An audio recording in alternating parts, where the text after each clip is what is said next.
What is up?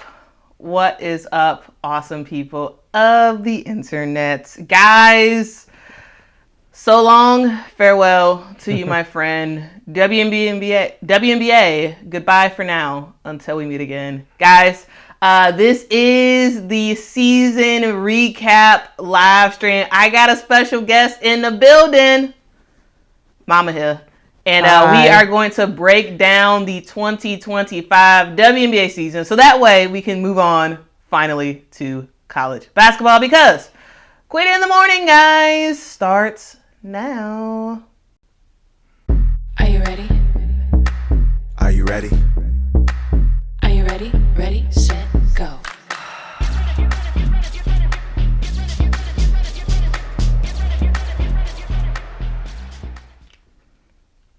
Get ready, get ready, get ready, get ready. Guys, hope y'all are down for this live stream. Me and Mama, we gonna do this thing live. We gonna talk about everything that happened this season. We gonna talk about it, okay?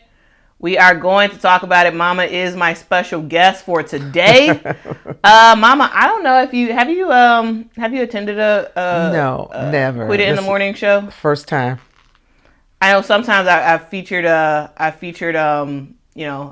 Mama in various segments, but she hasn't made her official debut on the morning show, and Mama's here. So yeah, we're gonna talk about, this is the official awesome people of the internet 2025 WNBA season recap. Slight echo. Oh darn, sorry about that. It took me forever to try to get a setup that actually worked for both of us. So hopefully it's not that bad of an echo. But again, thank you for letting me know that. I'll try to fix it for next time that we have a stream. It's always something, man. Technology, what you gonna do about it? Okay, anyway, today we are going to talk through what happened in 2025, because the 2025 season was absolutely epic, Mama. Yes. We had such a season of storylines, both positive and negative. We had a season of triumph for certain teams. We've also had a season of complete downward spiral for teams as well. And so, Mama, when you think about this 2025 WNBA season, what comes to mind? Like what is the phrase or word that comes to mind when you think of the 2025 season? Unpredictable. This season was unpredictable. Some things we expected, but what happened in the season was unpredictable, and as to what teams we thought were going to do what, and those that failed, those that succeed, what happened throughout the season was unpredictable. You couldn't have put all this together.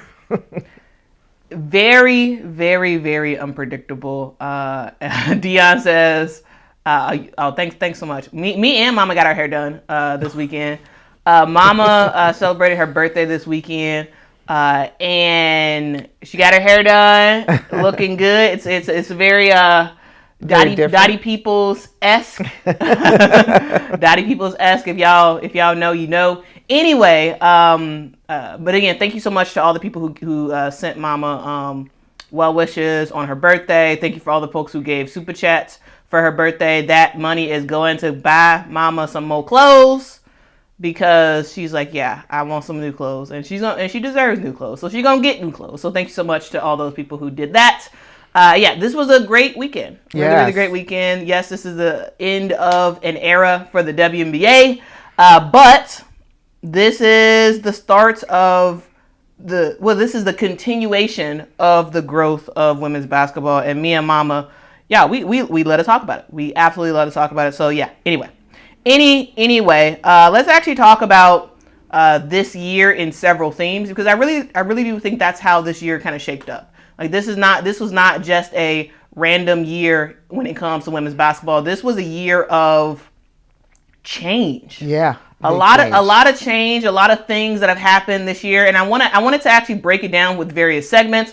So we're going to go through a couple of themes that I found throughout the year that I want to talk about, and also we're gonna go team by team and talk about the rise and fall of some teams. But first, let's actually talk about the toll that 2025 had on the WNBA. And Mom, when we talk about the toll of this season, this is the record number of games this year, and the season itself did not extend. Mm-hmm.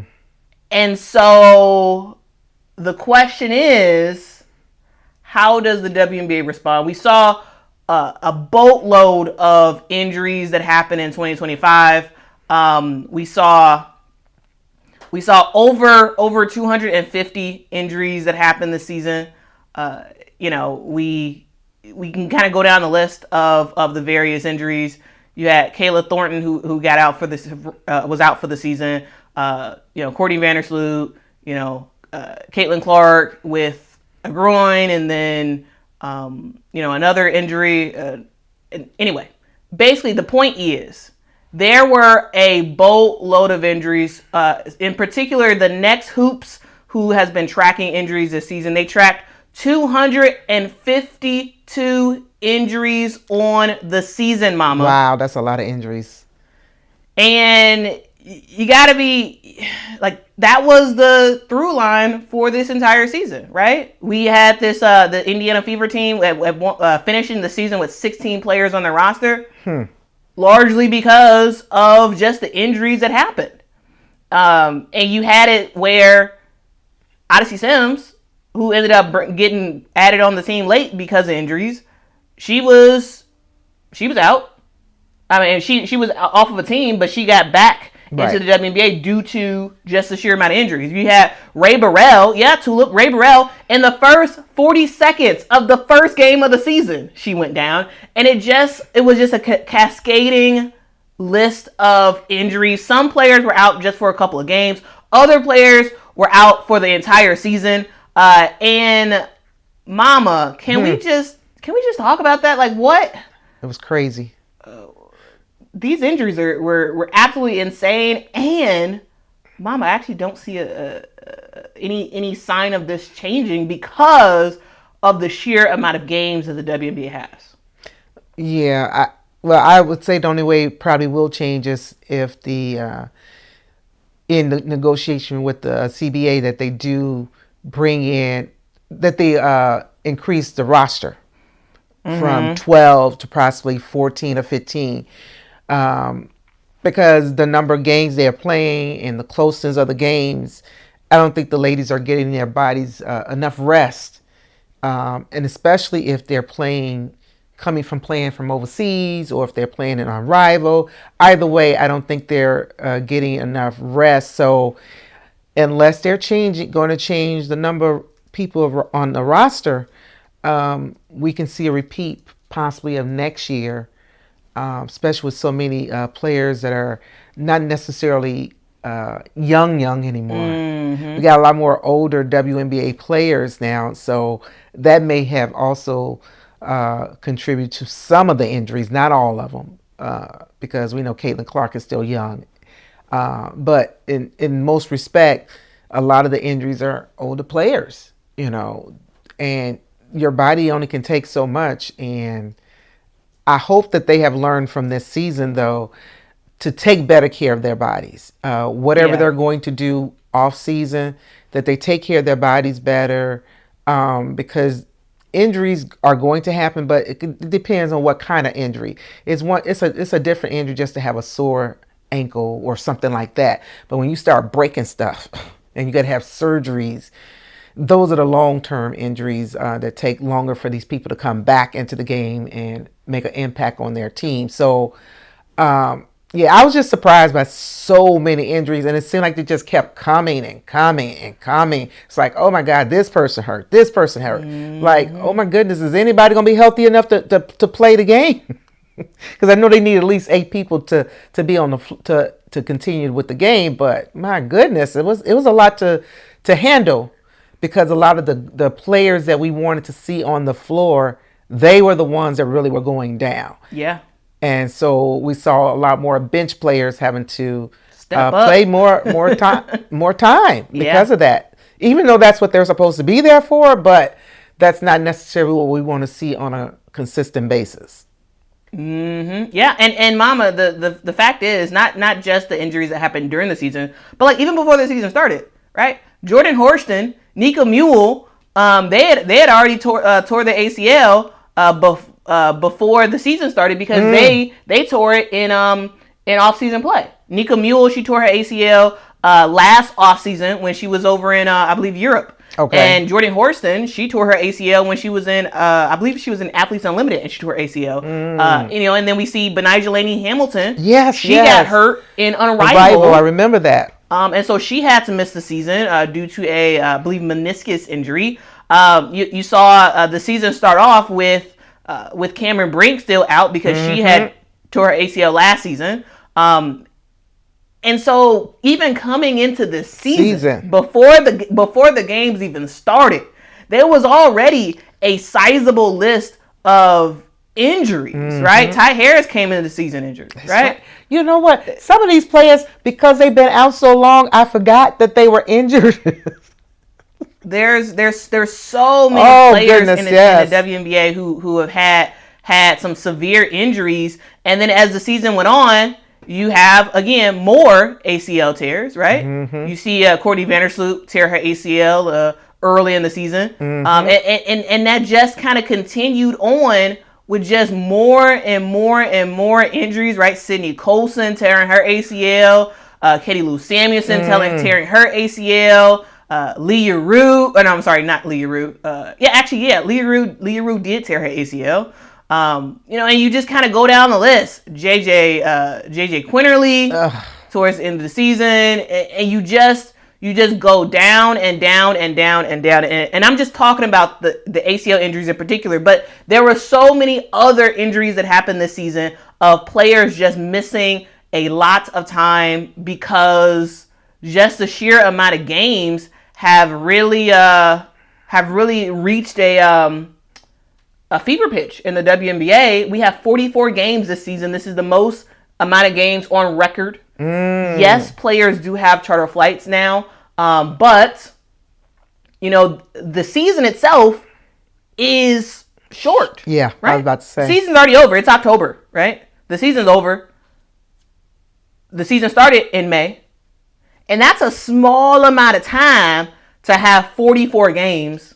And especially if we consider the rise of that. I think that's actually the issue that a lot of players have is how you basically went from the wobble where you barely had any games. And then after that, it just more games. And it's in a basically a short period of time. 3-4 year period, you have increased your games by like 10 games a year, or 10 games a season. Like you've increased. And so in the same amount of time?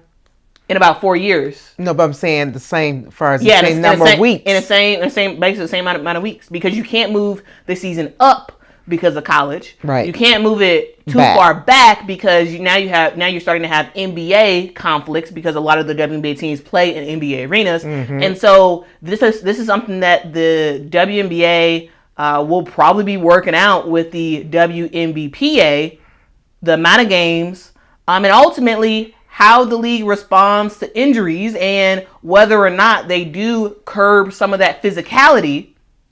That way, if you can't extend the season, at least make sure that that the game is a little bit softer to ensure that these players are actually durable enough to last the whole season. Now, y'all know I love physical play. However, the way this season has gone with the amount of injuries we have seen, I just think you need to increase roster limits, number one, and you need to do something with physicality. I mean, because that's the only way to keep these players surviving. I mean, look, the Indiana Fever at one point didn't have like 18 players at one point who suited up for this team. Like this is getting ridiculous. Yes.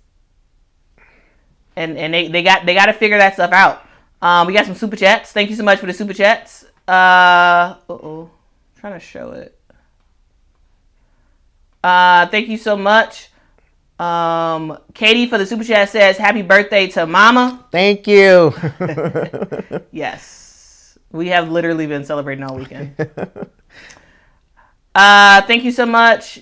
Afro for the super chat says, "Increasing roster limits should also include a minimum roster limit. Don't let cheap players get away with not having full rosters." Yeah, I mean, here the WNBA already has that right now. So like for the WNBA, the limit is the maximum is 12, the minimum is 11.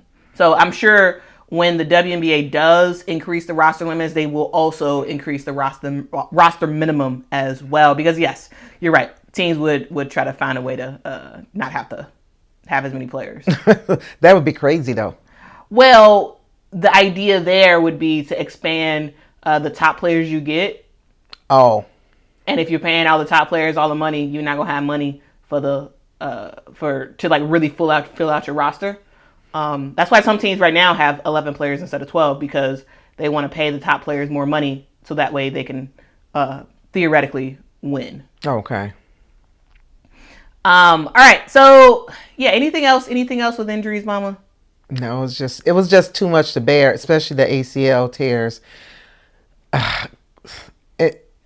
To me, because it takes so much longer for them to heal, they got to go through surgery, rehab, and then they got to train again, get their bodies back in motion for that. Mm-hmm. That's a lot of work to get back to playing on the court. So we just saw too many of those.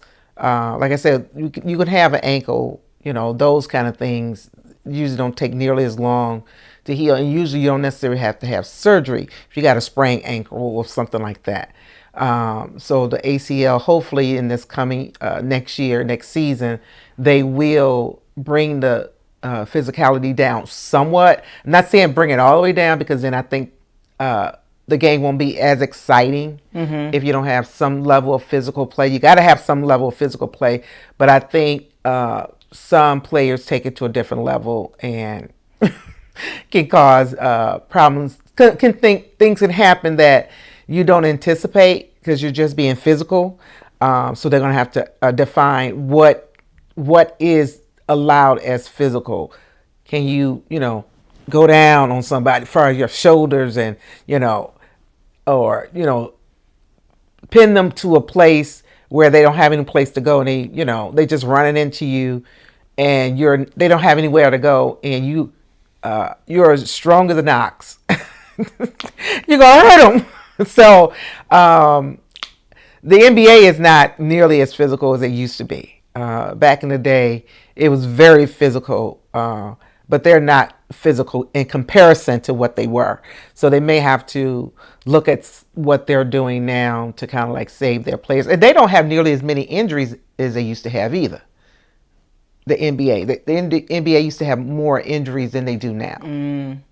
The newer players are the ones that seem to be more injured as far as the NBA now than the older players per se.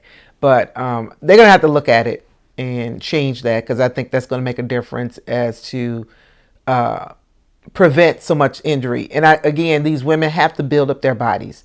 So if you're going to play all year round, you're going to have to eat right. You're going to have to get the proper rest. You're going to have to do those kind of things to stay healthy. Because I think that's part of it too. That may be a significant part of it that nobody talks about. Are they really taking care of themselves as they should? And that probably comes into training as far as how often they train, what they do as far as lifting. Are they eating properly to train? Are they getting enough rest? All these different things. I mean, it's their job to keep their bodies healthy.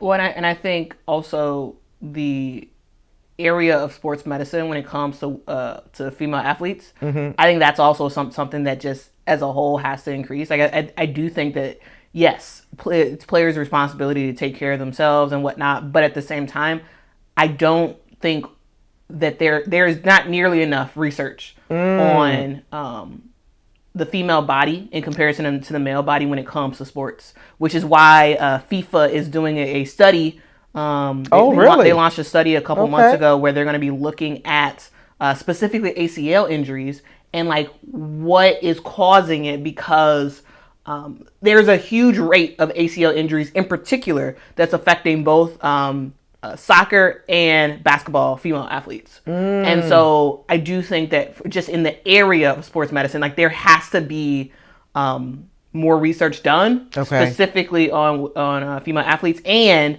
also the league, I think, has some responsibility in trying to and making the teams have like the best of the best of the best trainers, nutritionists, and all that stuff available, so that way these players are just in a better position. Okay.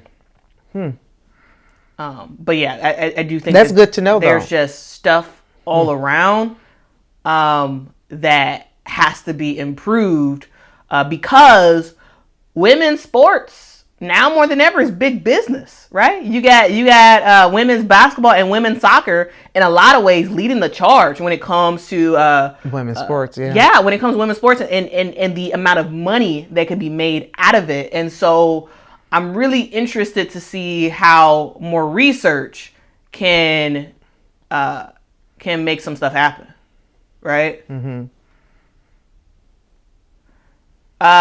Elizabeth says, co-sign Quita, much more research plus investment for women's athletes' health and longevity. Yeah, because men's sports is big business, which is why a lot of money is put into studies. A lot of money is put into studies, because if you're paying these athletes, millions and millions of dollars, well, you want to make sure that they can actually stay healthy enough to play. Right. And so you have to invest in like, okay, well, let's figure this out. Like what happens when this is the case? And just sort of like looking at trends and then trying to fix it. Yeah, trying to fix it.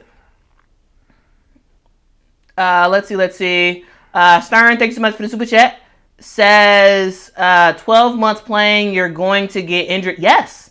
And again, when it comes to the CBA, that's something that likely will be addressed, because the WNBA, I'm sure they're like, hey, we want healthy players. So yes, if you are playing all season long, you do have a propensity to get injured. And so there has to be a conversation of, okay, how involved is the WNBA when it comes to off-season activities for these players? Because if you are playing, because the WNBA players have a long history of not making enough money in the WNBA. Right. And so in order to actually make money, they go overseas. And in a lot of cases, they actually make more money overseas than they do in the WNBA. And we see players finishing out their WNBA season, basically the next day, immediately going on a flight to go to Europe, playing for X amount of months, then coming back to the United States, having a couple days off, and then immediately going into WNBA training camp. Yeah. That, in order for the WNBA to continue its rise of big business, you can't have that happen. But also, these players are not just going to sit around and twiddle their thumbs while they're not making money. So the WNBA, with increased revenue and salary for these players, that will help to lessen the amount that they are dependent on going overseas or playing in other leagues to actually make supplemental income. Or in a lot of cases, the WNBA is really the supplemental income, because they're making more money everywhere else. Right? So what you're basically saying, so those players that are going to be playing in Unrivaled in January, so they do have these 2 months. Yeah, they do have time. Break. And then the Unrivaled only lasts 2 months too, right? Isn't it January and February?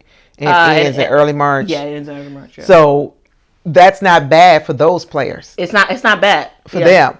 But for the ones that are not part of Unrivaled and have to go overseas to make, those are the ones I think are more at risk. Yes. Yeah, I agree. Unrivaled or Athletes Unlimited. Yeah, because they both stay here. Yeah. And most they're more comfortable, And again, they're getting still some months in between all the seasons. Mm-hmm. Yeah. All right. Well, we talked a lot about that. I wanna move on to talk about. Oh darn! I thought I had a graphic of the 3-point thing, but I guess I didn't. I guess I deleted it. I don't know. Guys, I picked this photo because this was another thing. It's kind of on brand of what we've been talking about already. Is the league under fire? Specifically, the leader of the league, Cathy Engelbert, being under fire. You all heard the boos rain down. You all saw the middle fingers rain down to the point where ESPN had to gray out the screen.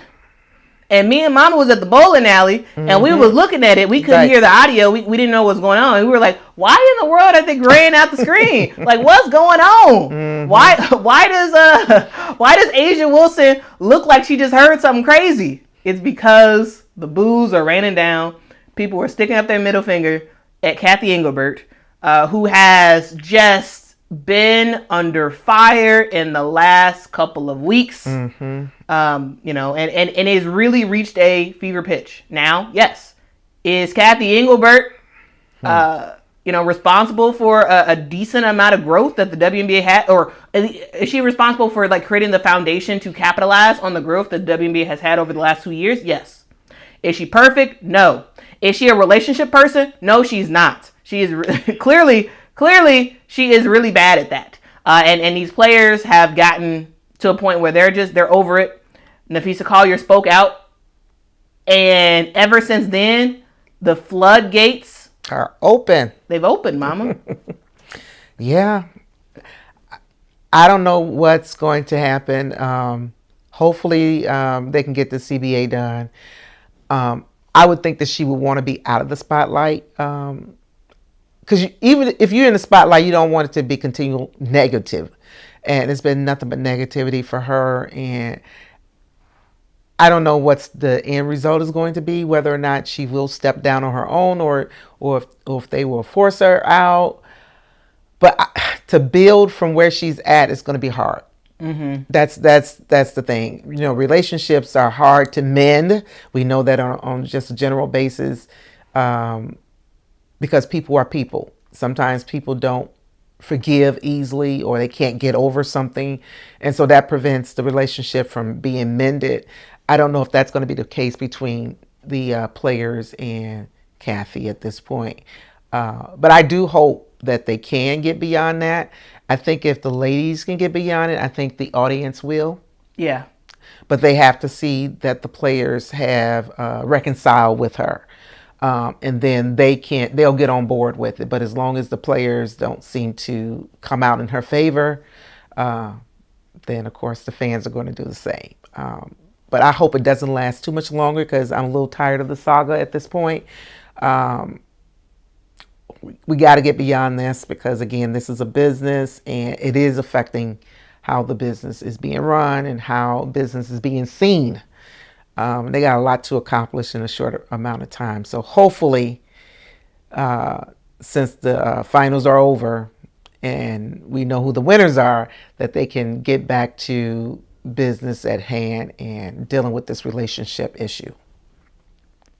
Right? Trust in these negotiations. It needs to be built. It needs to be sustained for really any negotiation to be successful. This is also something that Adam Silver, the commissioner of the NBA, spoke about recently. What did you think of his comments? I disagree that it's personal. We've been saying this from the beginning. I think maybe perhaps even since opt-out, it's business. That's certainly the mantra that's been imparted upon us from the league. This is business. I think that you can take it personally if you, naturally in a negotiation, you don't like what's being said. But you and I have been there. Yeah, it feels personal at times, but it's business at the end of the day. And I think that our players have been doing an amazing job. Our union members have been doing an amazing job of displaying our knowledge about the business and understanding where we want to see it go, which is for it to grow and for us to be represented in that growth moving forward. So I understand that, relationships have to be mended in negotiations. You know what I'm saying? Yeah. I think it's quite simple, really. Yeah. So taking a lot of the emotions that perhaps you have out of it can be alleviated in the negotiations. Absolutely. So, Mama, I wanted to put that clip in because it was sort of vibing with exactly what you said. Mm-hmm. That, yes, there is stuff that's happening in the league. And yes, players are upset with how league leadership is handling things. But the best place to mend relationships is what Nneka Ogwumike said, the president of the Players Union. Hey, mend it in negotiations. This is negotiations is what they trying to do, right? This is not personal. Right. It may feel personal at times, but this is business. And women's basketball, the WNBA, is big business. This is not chump change.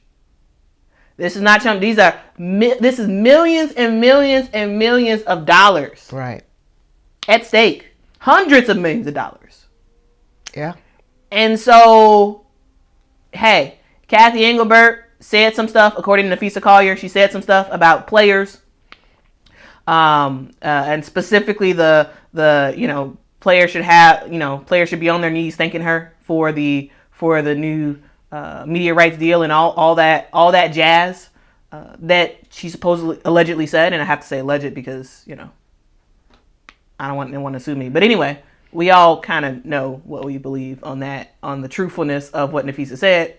I think she told the truth, but anyway, alleged. And Nafisa really opened the floodgate because before Nafisa said anything, people were already mad about league leadership. They were already mad because of the sheer lack of accountability that these referees have had for years now, and it continues to get to a point where Cathy Engelbert is asked about it, and she says, "Oh, we review stuff, we check it out, yada yada yada." But at the end of the day, she doesn't seem to care, right? Nothing is done. Nothing is done positively when it comes to the referees, the terrible referees that referee games, terrible games during the season, gets rewarded by refereeing in the playoffs. In the semifinals, in the finals.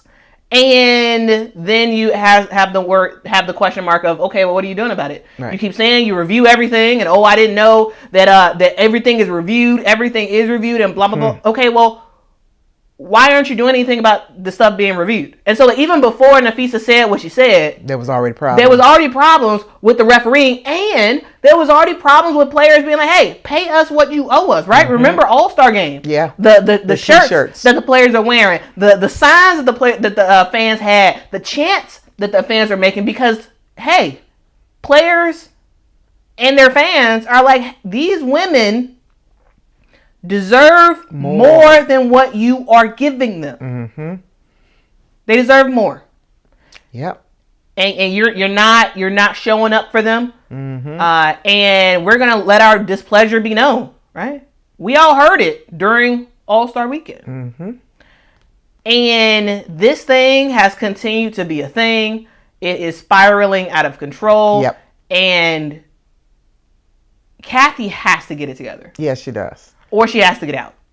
One or the other.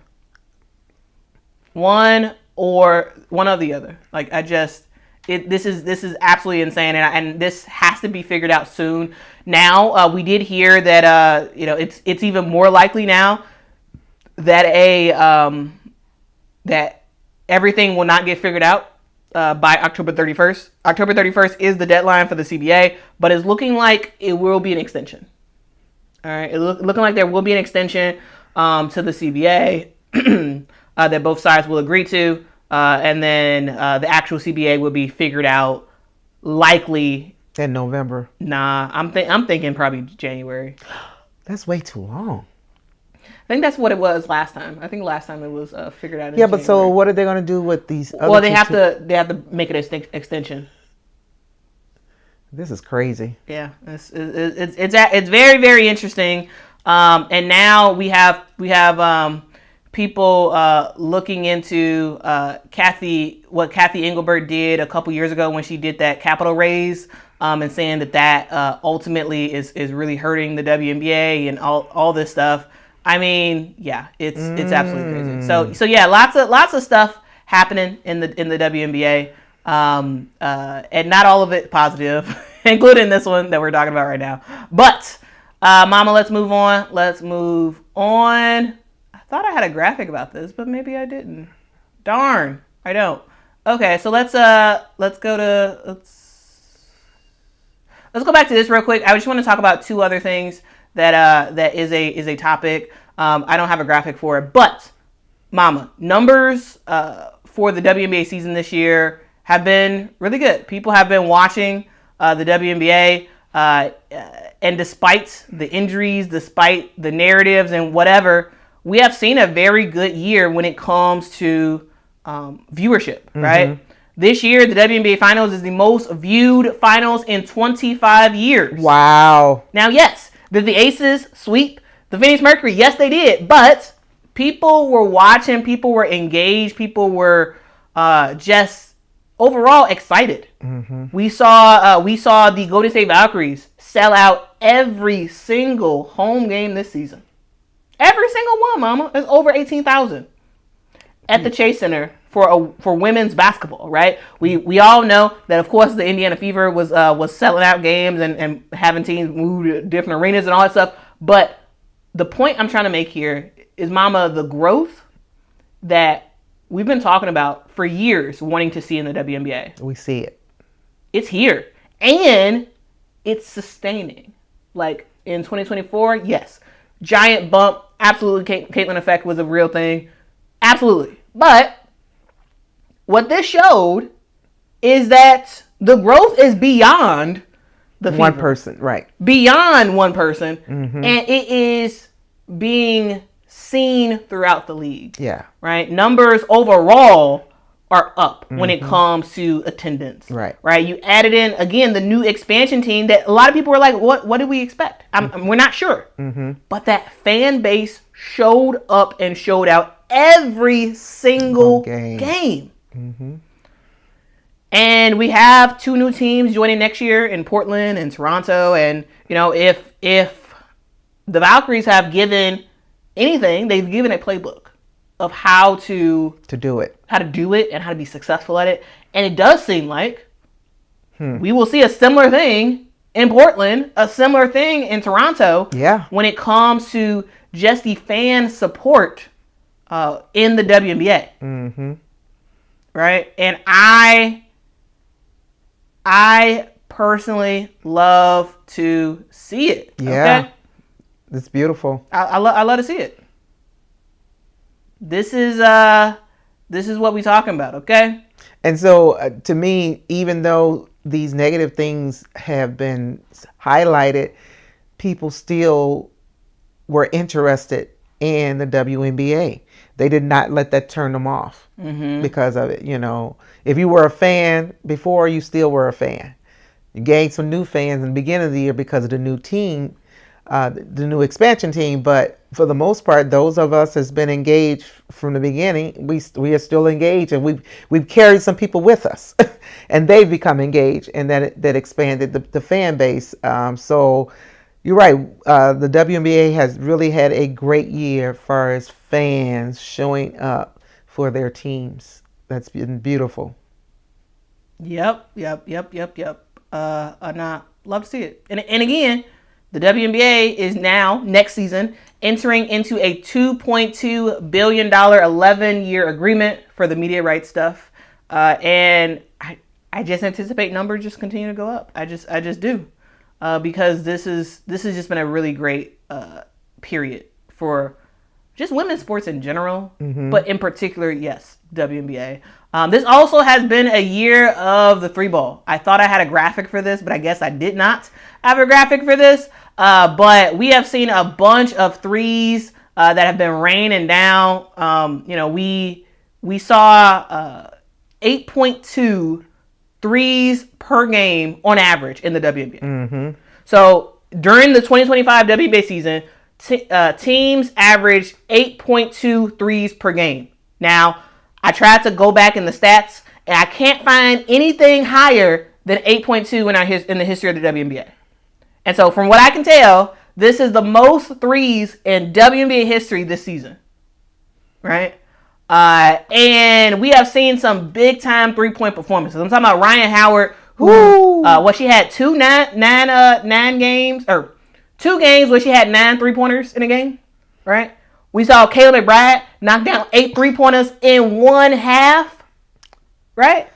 Jewel Lloyd, Kelsey Mitchell, Caitlin Clark, Alicia Gray, Satu Sabli all had 7 3-pointers in a game. Mama, did this season feel different to you? Did it feel like the WNBA is becoming more of a shooters league? Yeah. And specifically, like you said, the 3-pointers, it seemed like every team was building on that, the ability to shoot threes. They were, to me, players that were not necessarily 3-point shooters. They became 3-point shooters. And they became efficient in it. Everybody looked to shoot a 3. Everybody was using to shoot a 3. And if you were a team that could shoot a 3 on a regular, you were bound to win the game, because you can't outpace a 3-pointer with 2s back and forth. And so it was great to see so many improve their game with the 3-point line. And so we came to expect it halfway through the season, because we saw how it was increasing, that we wanted to see more 3s. And those that were used to shooting 3s, they shot even more 3s, or made at least 3-shot attempts, because they were looking for that splash. It just added a different element to the game when you saw so many players looking to shoot the 3. The Liberty was one of those teams that shot a lot of 3s. And it was like, man, if you don't see them shooting 3s, it's like, okay, what are y'all doing? What happened to the 3s? Because we got accustomed to them shooting 3s all the time. And so I think all throughout the season, we saw teams that were not attempting the 3s on a regular. They had no chance of winning. They just had, it just took you out of the game. And it's like Indiana as well. As we saw them, they mastered the 3-point shooting. It was just like, oh my goodness, you couldn't stop it. You were trying to guard somebody, but you had to guard the 3-point line as well, because it was a danger zone place there. Everybody was at that circle trying to get that 3-point, and they were mastering the 3-point line to the point it became the game. It became the game. So it was beautiful to see, because some players probably were not interested in developing that part of their game, but I think they felt that this year they had no choice. They had no choice but to expand, and I know the coaches felt that way too. Those players that were used to shooting 3s, they had to pull on them a little bit more this year to shoot even more 3s. So it was beautiful to see. It's like every time, splash, splash, splash. I loved it. It was all net too. It was just like, oh my goodness. It was good.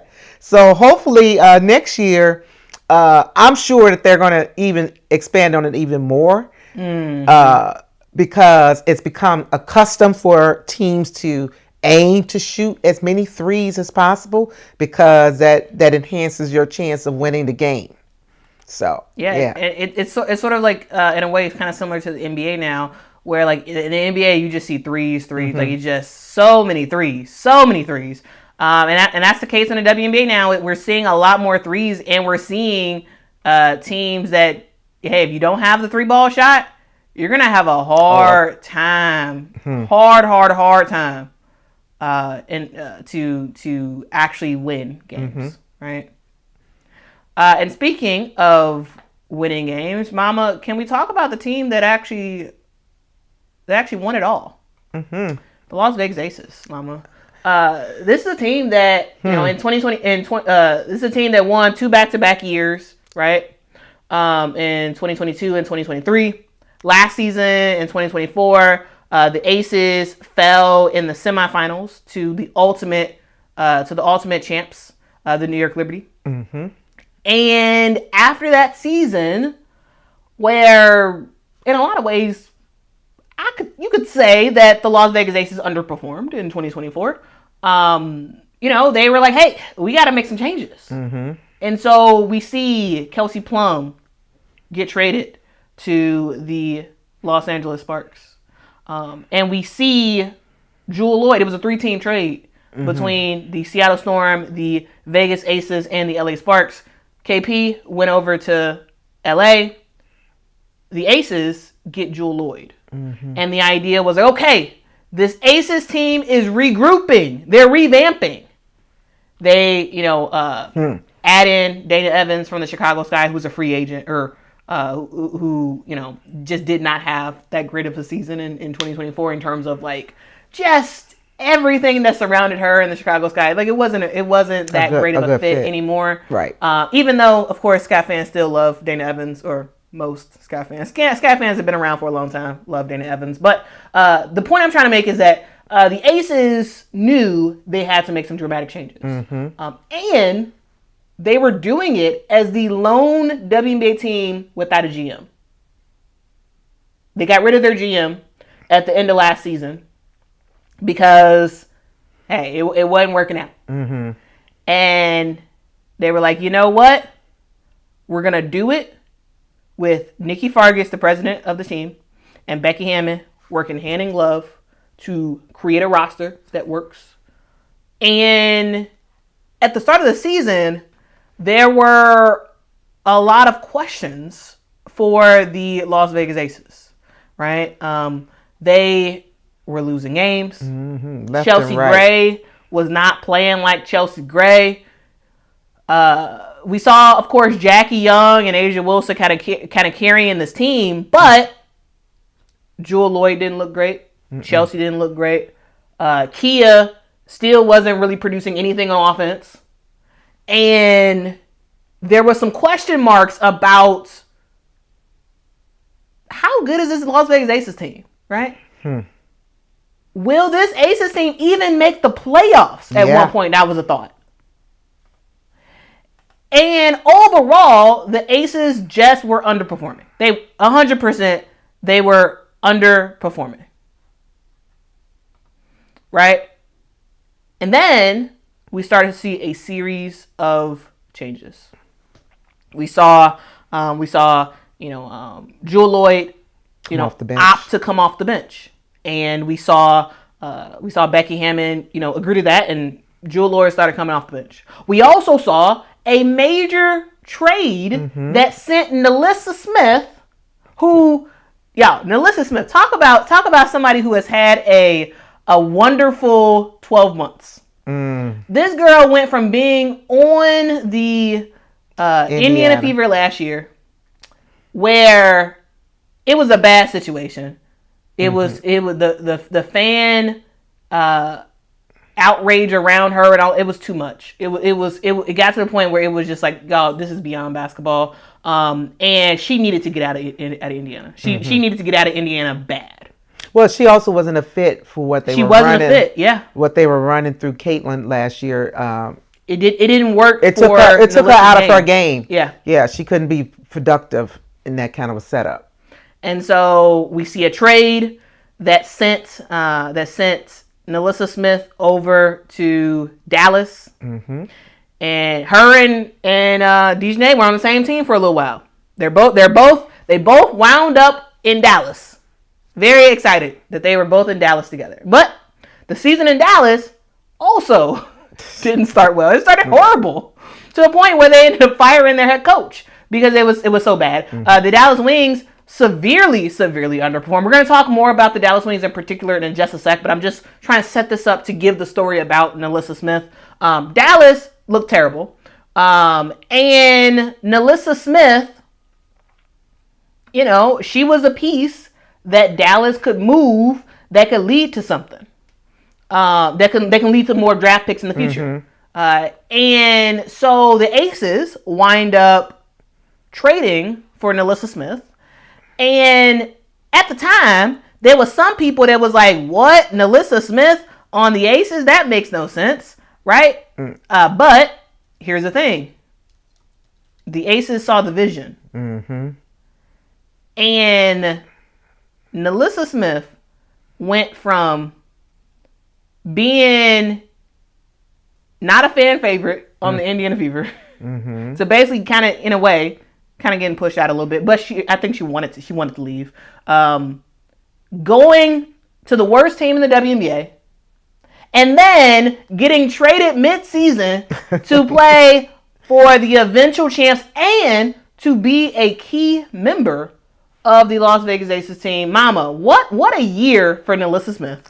And she gave Asia a lot of help. She did. She took a lot of pressure off of her because she was gonna go crushing in on the at the rim. So Asia didn't always have to do it. Also, she was able to give them some offense. So she was dual for them and a bigger body. They needed that as well in the post. I just think that I've always loved her. So when she was in Indiana a couple years ago, 2022, if I remember correctly, when she was the one that was doing it. Okay, she was the one that everybody recognized on Indiana. So we knew what she could do as far as playing. We knew she had great offense and defense. And so her game came together with the Aces. More offense than defense, but yes. No, but she was still a good defensive player at the rim. That's what I mean. I'm not talking about outside of the rim. She guarded the rim very well. Her being on the Aces team this year and working with Asia just highlighted her a lot more. And again, she took that pressure off Asia, which made the team in itself better. Yeah. Because Asia was working overtime, trying to keep her. She basically put her team on her back. That's what Asia did. And when it came to posts, it was just Asia on the offensive end because Kia never scored. Kia never really looked to score. And so teams could fully take advantage of that. Yeah, but with NaLyssa Smith in the starting lineup, NaLyssa can score. And so it was one of those things where like you can't get off of her as much as you did with Kia. Right.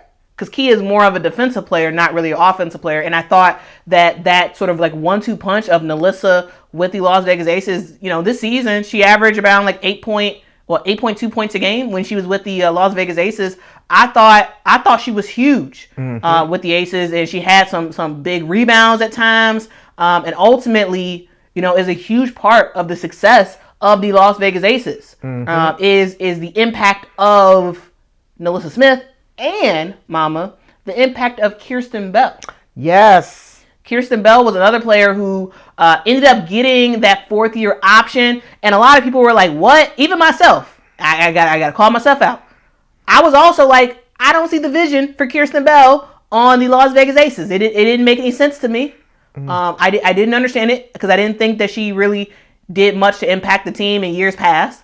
But I got to tell you, this year, Kirsten Bell had a phenomenal season. Yes, she did. Right? She started several games, basically half the games this season she started. And yes, she showed up and gave the team just extra points, just hustle, just, yada, yada. She ended up getting in the starting lineup for Jewel Lloyd. And I thought that, yes, was Kirsten Bell a super starter that scored a whole bunch of points? No, she did not. But I thought that she played her role really, really well to just help to get the Aces off to a good start, and then pass it on to Jewel Lloyd for her to dominate after that. I thought Kirsten Bell, well deserved. I thought she gave some big minutes on this team. She gave some big buckets at times, and she is someone else who did sort of redeem themselves in terms of like people's perception of her talent. Because Kirsten Bell is a very, very talented player, and I felt like this season is the first season we actually got to see it. Right. I used to love throughout the season she would do these spot up 3-pointers, and I was like, whoa! I didn't even know she was a 3-point player necessarily, but throughout this season we saw her do some critical 3-point shooting in the game that made a difference. She could spot it up, and that was it. I mean, it was like you wouldn't expect her to do it, but she'd be in position and she just put it in the basket. And it's like, whoa. And she would always uplift that game, getting them on that good start. Because I don't even think people would guard her like they would everybody else. Yeah. They were like, oh, she ain't going to do nothing. Well, she proved them wrong this year. And so they had to start guarding her. But, yeah, I would say she did shine this season. She shined. Yeah. And then of course, we got to talk about Dana Evans. Yes. Who came from the Chicago Sky. Not a good situation in 2024.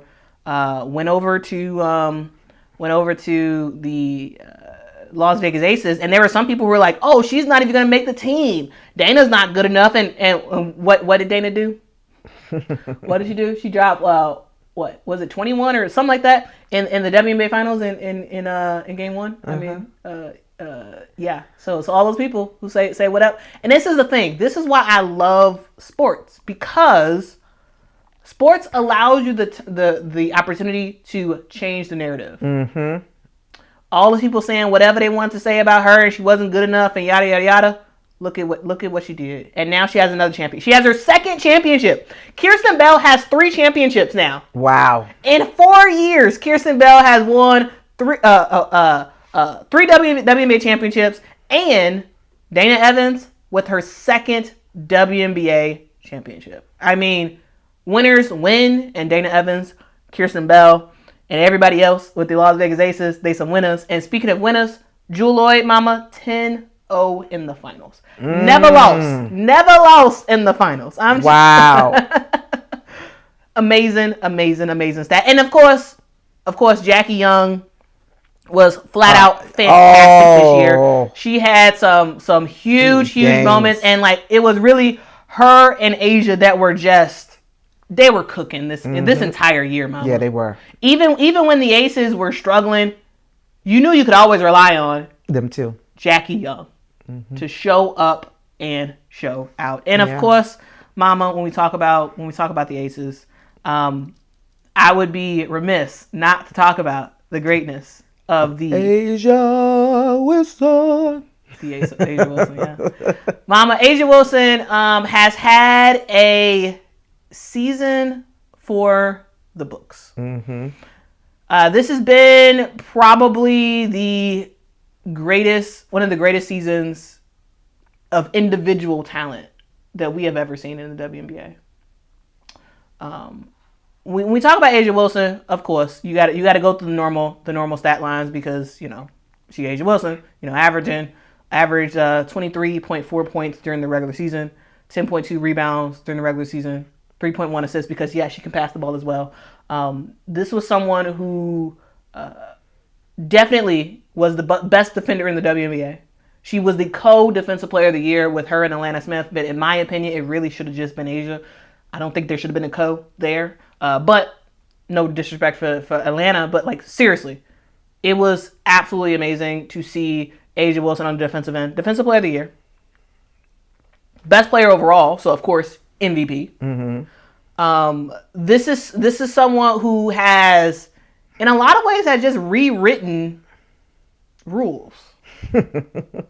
Like you talk about random historical facts, and it felt like almost every other game, the Aces were putting something out that Asia Wilson has surpassed XYZ for, various honors. And it's just amazing to me how this is just the start of Asia Wilson. She's 29 years old. I feel like I'm a broken record, but like literally 4 MVPs. Wow. 3 Defensive Player of the Year awards. Right? 5-time All WNBA First Team Player, 4-time All Defensive Player First Team Player, 2-time Finals MVP. Right? She just came in the league in 2018, mama. Yeah. And we are in 2025. Wow. She's accomplished a lot in such a short time, and what some players accomplish in a lifetime of their career, she's accomplished in a short period of time. It's special, and I feel like I'm a broken record, because I feel like these last couple of weeks, I've just continued to just say Asia Wilson's amazing, because she is. And I don't know how else to talk about her. Because you can go through all the stats for days of just all the records that she hit this year. She is greatness personified, and a women's basketball player. And that's what she is. Do you think that that other players are being inspired? I'm sure by what she's accomplished this year to try to make their game better in some regard, because somebody like her is standing out so tall among everybody else. Nobody's really close to her as far as what she's accomplished. And it's like, wow, she's getting all this. Can somebody else be competition? Is there going to be some competition next year where she's not the whole storyline as to what she can do all by herself, as a player, be so special on her team?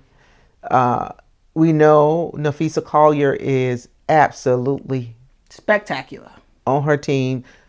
He's the number one. So each team got a number one person. Some got number one and number twos.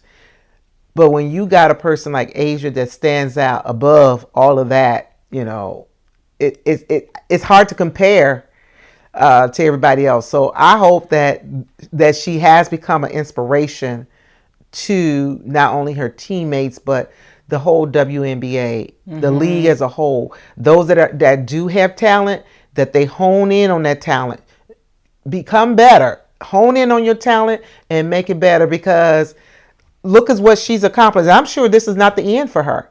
Could you imagine what she's going to do next year with a healthy body?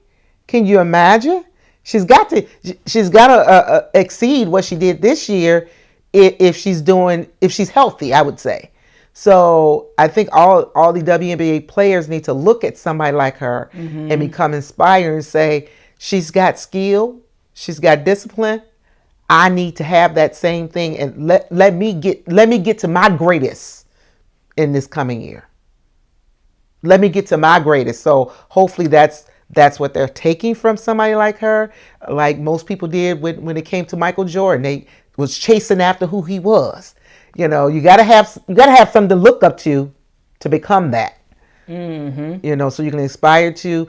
You may not be all what you want to be now, but if you got talent, you can hone in on that talent, and you can become better and better until you become greater and greater. That's what you can do. So hopefully we will see more than just Asia Wilson rising up to a different level, because that's what she did. She took it to a different level this year. That's what she did. And the worst part about it is she was already on a different level. I know, but so now it's like even more of a gap of like literally everybody else and Asia Wilson. It really does seem like a thing where, we're like fangirling over her, but like truly there is just a big gap. There is. And I don't think people give Asia the credit she deserves. Like, this is not, like, me and Mama are not super fans of Asia Wilson. We not. But she does what she does. We know basketball. Right. She does what she does. So you have to acknowledge that. You have to acknowledge it. You have to acknowledge it, man. You have to, because really when you are in the presence of greatness, when you are watching greatness night in and night out, you have to stop and kind of smell the roses and be like, wow, this is something special. This is something unique. And this is something that is not normal. The fact that you have a 29-year-old winning her 4th MVP, and arguably could have won a 5th, is still in her prime, or according to some people, not even in her prime yet, which is crazy, scary hours if she's not in her prime yet. She's in her prime, and she can do this for years and years and years to come if she wants to. In some ways, this is sort of like Maya Moore. Like when Maya Moore was like, and yeah, actually no, Asia Wilson is even surpassed. I would say Maya Moore, but when Maya Moore was like at her peak, it was literally her, and then the rest of the league. Exactly. And she was just so huge, and then she just walked away. And I think ultimately that's why Maya Moore is not the GOAT right now, is because she, didn't finish out a remarkable career. Because she could have stayed in the league another 10 years at least. It's just, But I don't know. Asia, I don't think there's any stop in her. Right. Like she still has a desire and a will to be the best. And honestly, that's like we probably got another 7-8 years of Asia Wilson on top. And I gotta say, for all those other players, what she does in the offseason needs to be studied. Now I'm hoping that Angel Reese is in conversation with Asia Wilson, because she needs to go on whatever regimen Asia goes on in the offseason. That's what you need to do. And here's the thing. Asia Wilson has never played in the offseason. I have no idea what she does in the offseason. No idea. But Asia Wilson, like, if you wanted to start putting out some YouTube videos and saying what you do in the offseason, people will want to listen, because she doesn't play in the offseason. Never played. She's never had to go overseas. Well, that's one thing they can all take right there. She doesn't play anytime that's not in the WNBA. Yeah. That's what. But again, her success allows her to do that. So she's not hard up for money. So let's say that number one. So most of these players, that's not the case for them. They need that money. Or even still, they just still. I mean, there's players who have more money than Asia, but like, and they still play, like, and so it's. I think it's a thing of Asia Wilson. The WNBA is Asia Wilson's main thing, right? And like in terms of her focus, and like in the off season, like she's making sure her body is ready and whatnot, and she's not playing. This is why I don't think Asia Wilson will ever play in Unrivaled, because what she has, the process that she has, it works. It works incredibly well.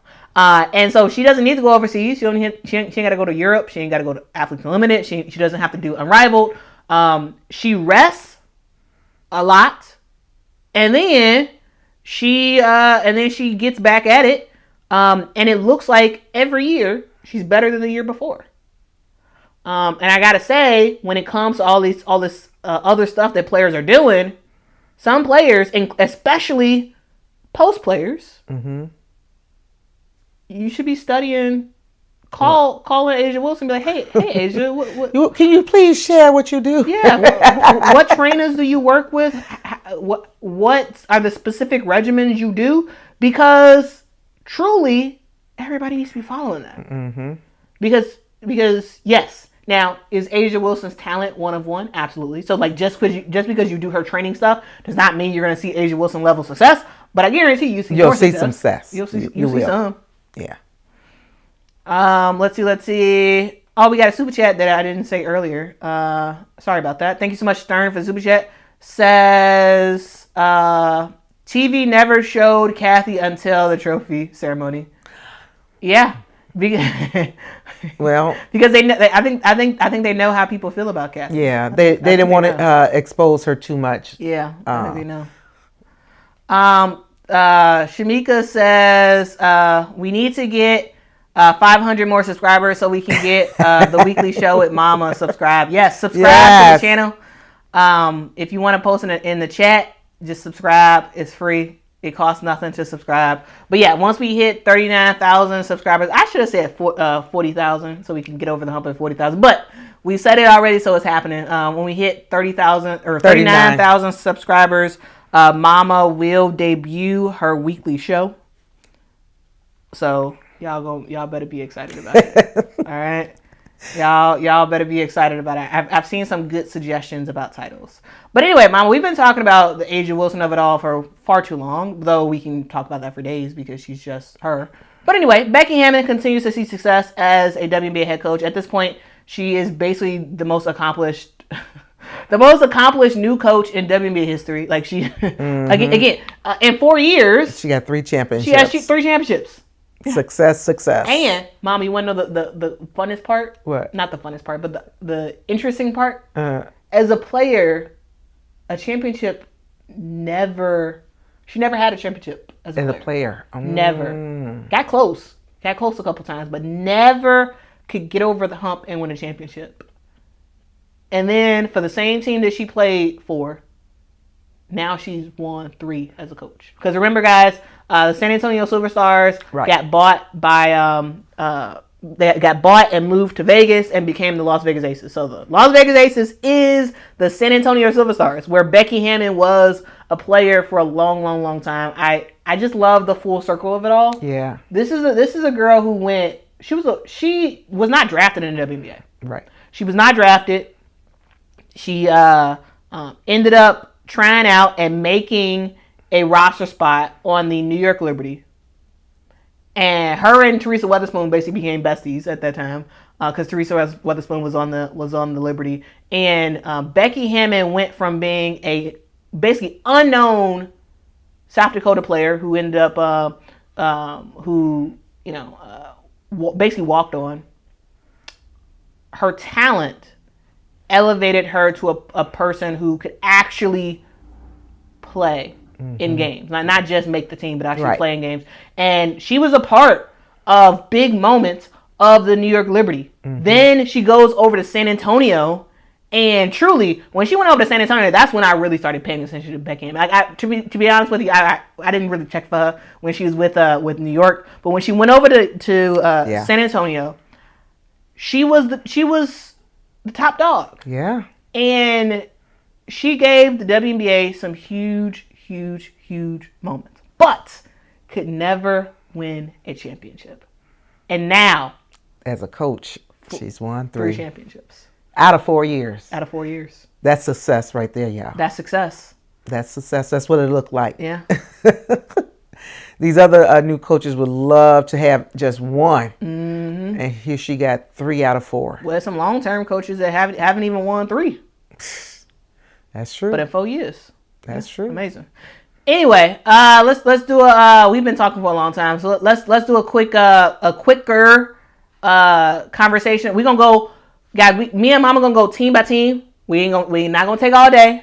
We're gonna go team by team, and we're gonna talk about. And also, guys, the reason why we're doing this stream for so long is it's 9:13, Mama. Oh.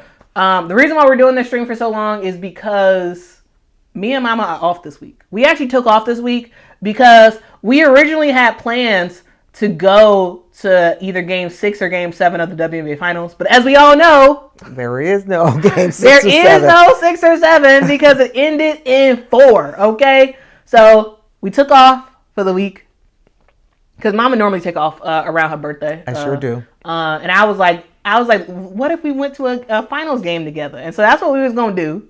But it didn't happen. I guess we should have took off last week so we could have been guaranteed to go to a game. But hindsight's 2020. I mean, but anyway, we off today, so that's why we still on. So if y'all are like, why ain't they at work right now? Okay, we're not at work because we took off. Okay, all right, and this is actually really great that I took off because I don't take off of work. I literally just work. I'm always working, and I just needed a break, and so I'm very happy that I've had a break. But I take off every year for my birthday. Yeah, I do. I never take off for my birthday, but that's a habit I need to get from Mama. Okay, you sure do. That's a habit. Let's see. Kay says, "Oh, that's why y'all wanted that series to go past 4 games." Yes. I mean, that was one of the reasons. Yeah. Yes, that was one of the reasons. Yep. No, we're not going to the Las Vegas Aces parade. It seems not great to go to just for a parade and not go to a game. No. And so, no, we will not be there for the parade. But I will be in Vegas in next month for the Players Era Championship. And so that should be very fun. So I'll be in Vegas for that. That'll be my first and probably only time in a while that I will go to Vegas. But yeah, we're not going for the parade mainly because it doesn't make sense to go for just a parade. It doesn't seem as fiscally responsible to go to just the parade. Now, if somebody was paying for us to go, sure, but ain't nobody paying for us to go, so we're not going. Anyway, Mama, let's talk about the Dallas Wings real quick. The Dallas Wings finished dead last in the WNBA standings. Finished with a record of 10 wins, 34 losses on the season. They lost 9 out of their last 10 games. This is a Dallas Wings team that had the number 1 draft pick in Paige Beckers. This is also a Dallas Wings team that had a lot of young talent. A lot of young talent, and a lot of question marks about how they were going to construct their roster. Right? We end up seeing this team have Arike Gumbawale, Paige Beckers. They had Dejanay Carrington to start the season, right? You had Nalissa Smith to start the season, right? You had a brand new coach. You brought in a GM and Kurt Miller, who was like, hey, we plan to get better. We plan to improve. We plan to make some stuff happen. And Mama, what we proceeded to see was not great basketball. Now, yes, did we have a fantastic play by Paige Beckers, the Rookie of the Year? Absolutely, Paige Beckers did her thing this year. I thought she was absolutely phenomenal. 19.2 points per game, 5.4 assists per game. Like she's on target. Yeah, she did her job. Yeah. Not only as the number 1 pick, but also as a rookie that was bringing in that offense. She did her job. It's just she didn't have Arike on a regular to make the impact I think the Dallas could have had if Arike was healthy longer. Because she was out twice for different stretches, it seemed like, throughout the season. So when they did play together and Arike was on her game, you saw the difference in the scoring. But there were games that Arike was in and she was not really doing her normal, what we were used to seeing her do. But Paige did her job. It was amazing to see her as a rookie do so well. The expectation was that she was going to do well, but to actually see it from jumping from college directly to the pros, she did exceptionally well for her team. She just didn't have enough help to make the impact as far as the number of wins they got. So I know that she probably got discouraged in different times because she is a winner. Yeah. She's used to winning games. She's not used to being on the losing side. And I think that is an adjustment that she had to make this year to continue to play the way she did. She had to change her mindset to say, whether I win, the team win or not, I'm going to play my game. And I was glad to see that, because that can disturb you when you are so used to winning. You're not used to being on a losing team at all. Now with a losing aspect, like you come into the game and depending on who you play, they are almost like, we know we're not going to win. You know what I'm saying? And it's like, how do you keep your game going when you kind of like know this in the back of your mind? So her being Rookie of the Year, she earned it. She did what she was supposed to do for her team. I would say she even encouraged her team to play better by her playing better. A rookie is supposed to be learning from everybody else, but I think they kind of like learned from her. Yep. So. Yep. And speaking of learning from Paige, Mama, Paige came into this season with the Dallas Wings only losing 3 games in her final year at UConn. She went 37-3 in her final year at UConn. Won the NCAA championship. Was the top dog in the draft. And of course, as per usual, the top draft pick goes to usually the worst team in the WNBA. Right. And she proceeds to just not really be able to get any wins. Again, only 3 games lost in the WNBA season, or in the NCAA season for her final year. And the Dallas Wings were a struggle fest all season. They only win 10 games. The entire season. Out of 44 games, they won 10. And it's because, personally, I was hopeful about the Enrique and Paige combination. Mm-hmm. I don't think it worked. And like, I think that the Dallas Wings, yes, they do move on from their head coach, because I also think that I do think that they had better players than he coached for. Oh, okay. You started off the season with Nalissa, Dejanay, Enrique, Paige, Maisha Hines-Allen, like Maddie Segrist, who has been sort of on an upward swing, right? You had Ty Harris, who was injured, but still, you had some really good players coming into the season. You had brought in Isaiah James, Jaden Kennerly, and like, I thought them two played well. Yes, they did. But you had more talent than what he coached for. So yes, was Dallas a good team? No, they were not. But I do think they would have been a little bit better if they had a different coach. But he was the first, so you have to give some grace to him. He was a first-year coach. He is, and now he's out. And to me, they didn't give him enough time. I mean, you have to give. He wasn't a complete failure, I would say, because somebody has to lose. That's just the way. Everybody can't be winners. It's just the number of games he won was not enough. But I still think that there was some potential there for him. And if he was given, I think, another year, he probably would have done much better with the team. That's just my own personal feelings about. I just think first-time coaches should be given a level of grace. 1 year, you're not able to show who you really are, because this is a new job. You're learning how to make the pieces work together, and I don't know how trained his assistant coaches were, if they were all first-time assistant coaches either.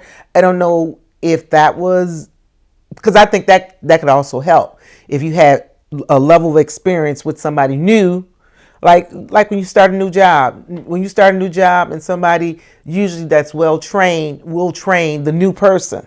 So what I'm saying is, if he had some help with experienced assistant coaches, they probably could have helped him get over that hump to do better as a head coach.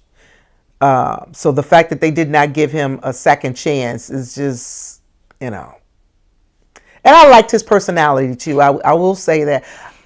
I don't always like these coaches that are hollering and screaming at the players, or they got so much emotion going. It's like, oh my goodness, calm down just a little bit, So I did like him as his just calm personality. So I just think we need more of that in our world. I think you can coach without being all reared up all the time. I think you can coach because players learn your personality, and they know how you deal with them, and I think that makes a difference in how they perform as well. So yeah, I think ultimately what led to his downfall is just that there was a lot of times this season where he just seemed clueless. Like he just yes, he had a very positive attitude and whatnot, but he just seemed clueless on like what to do, and he just looked lost on the court at times. And I ultimately think that really hurt his chances of keeping his job. And now he's out, and we'll see. Maybe Sandy Brundello goes to Dallas. I don't know. We'll see. We'll see what happens with the new head coach thing. But I did want to mention that Dallas is actually in a really good position. Mm-hmm. Not only do you have the number one pick from 2025, mm-hmm. you also have the opportunity to possibly get another number one pick. They will have a lottery pick this year. And basically everybody is a free agent come for 2026. True.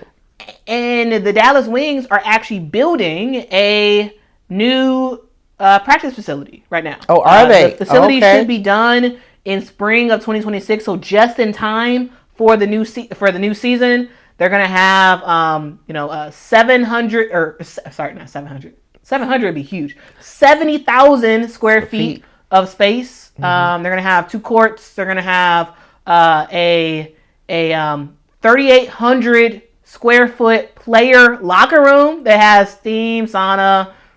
It's going to have, an 8-station vanity space. Basically, I'm trying to say that Dallas is leveling up their setup and they're putting themselves in a really good position. Also, remember, Dallas will be moving to downtown Dallas as well. And so, like, there's some really great positive stuff that's happening when it comes to Dallas. And I gotta say, they're looking more and more like a good destination to go to when it comes to the WNBA, because not only will you have a nice practice facility, you're eventually going to get a new facility for games. You also have the number one draft pick, one of the someone who's gonna wind up being one of the best combo guards in the WNBA.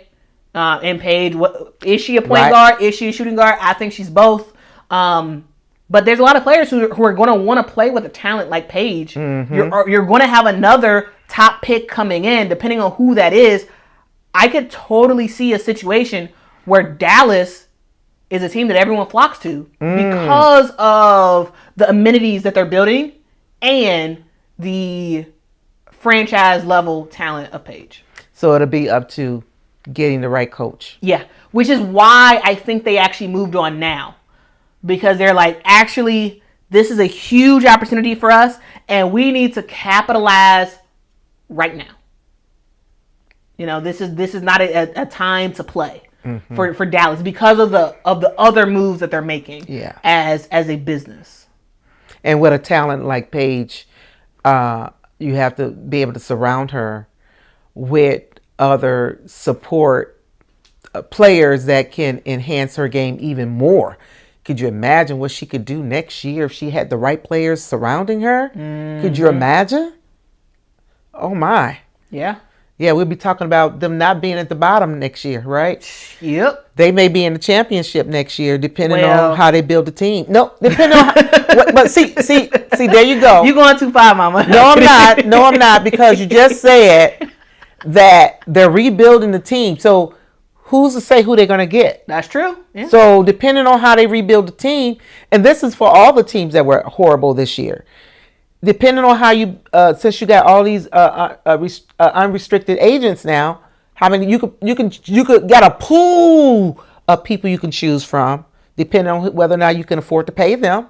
That can make a difference in how you play next year compared to what you did this year. So who's to say? You don't know where they're going to be. That's true. I mean, we look at the Phoenix Mercury. Last year they barely made the playoffs. They returned 2 players this season, and they win the championship. Not win Phoenix. They were in the championship. Yes, they were in the championship. Yeah, they didn't win. They got swept. But still, they were the top. They were in the top. And so, I keep hope alive. Yeah, you gotta, I'm just saying that when you look at how teams can restructure themselves next year, the sky's the limit for them. That is true. Yeah. So we'll see what happens to Dallas next year, but they have a lot of things that they kind of have to do. Okay, so that was our look at the Dallas Wings. I mean, lots of room for improvement. And Mama, let's move on to the other team that has a lot of room for improvement. Yes, indeed. 1 second. And this is a team that kind of hits home for us a little bit more. Uh-oh. Did I not make the graphic for them? I thought I saw it. Hold on, guys. Having some technical issues.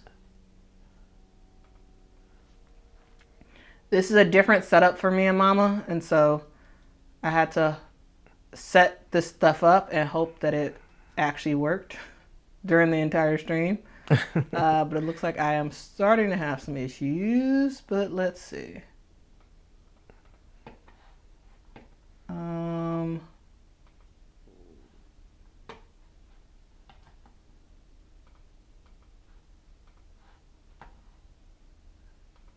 Okay, let's try again.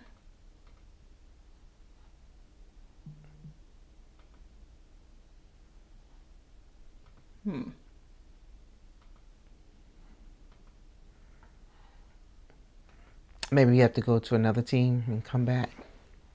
Yeah.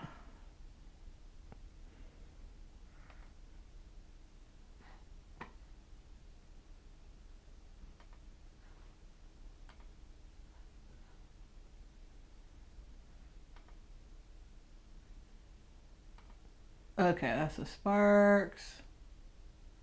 No.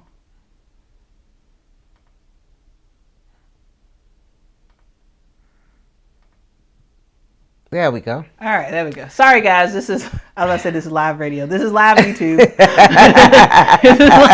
is live YouTube, okay? Okay, we trying our best here, okay? I appreciate the support. Okay, and it makes sense that we would have an issue when we go to find the graphic for the Chicago Sky, a team that has been filled with issues all season long, Mama. All season long, this Chicago Sky team has underperformed and has just looked like a trashy team. Like they're just been terrible. And here's the thing, full disclosure, as you all know, me and Mom are Sky fans, right? Yes. You can't see the full graphic, but over here we have a Chicago Sky flag, right? But the Chicago Sky have been absolute trash this season. Finished with the same exact record as the Dallas Wings, 10-34 on the season. This is a team that lost their last 4 games.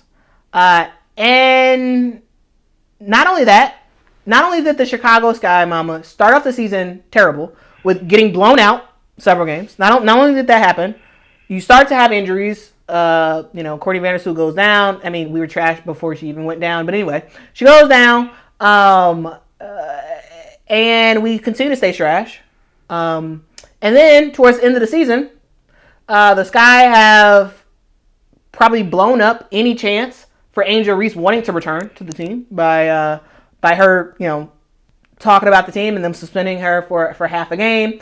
And ever since then, we never saw Angel Reese actually play for the Chicago Sky. She ended up having some sort of injury or whatever, or a back injury, which she did. She was out a couple games this season due to a back injury, but still, the writing on the wall shows that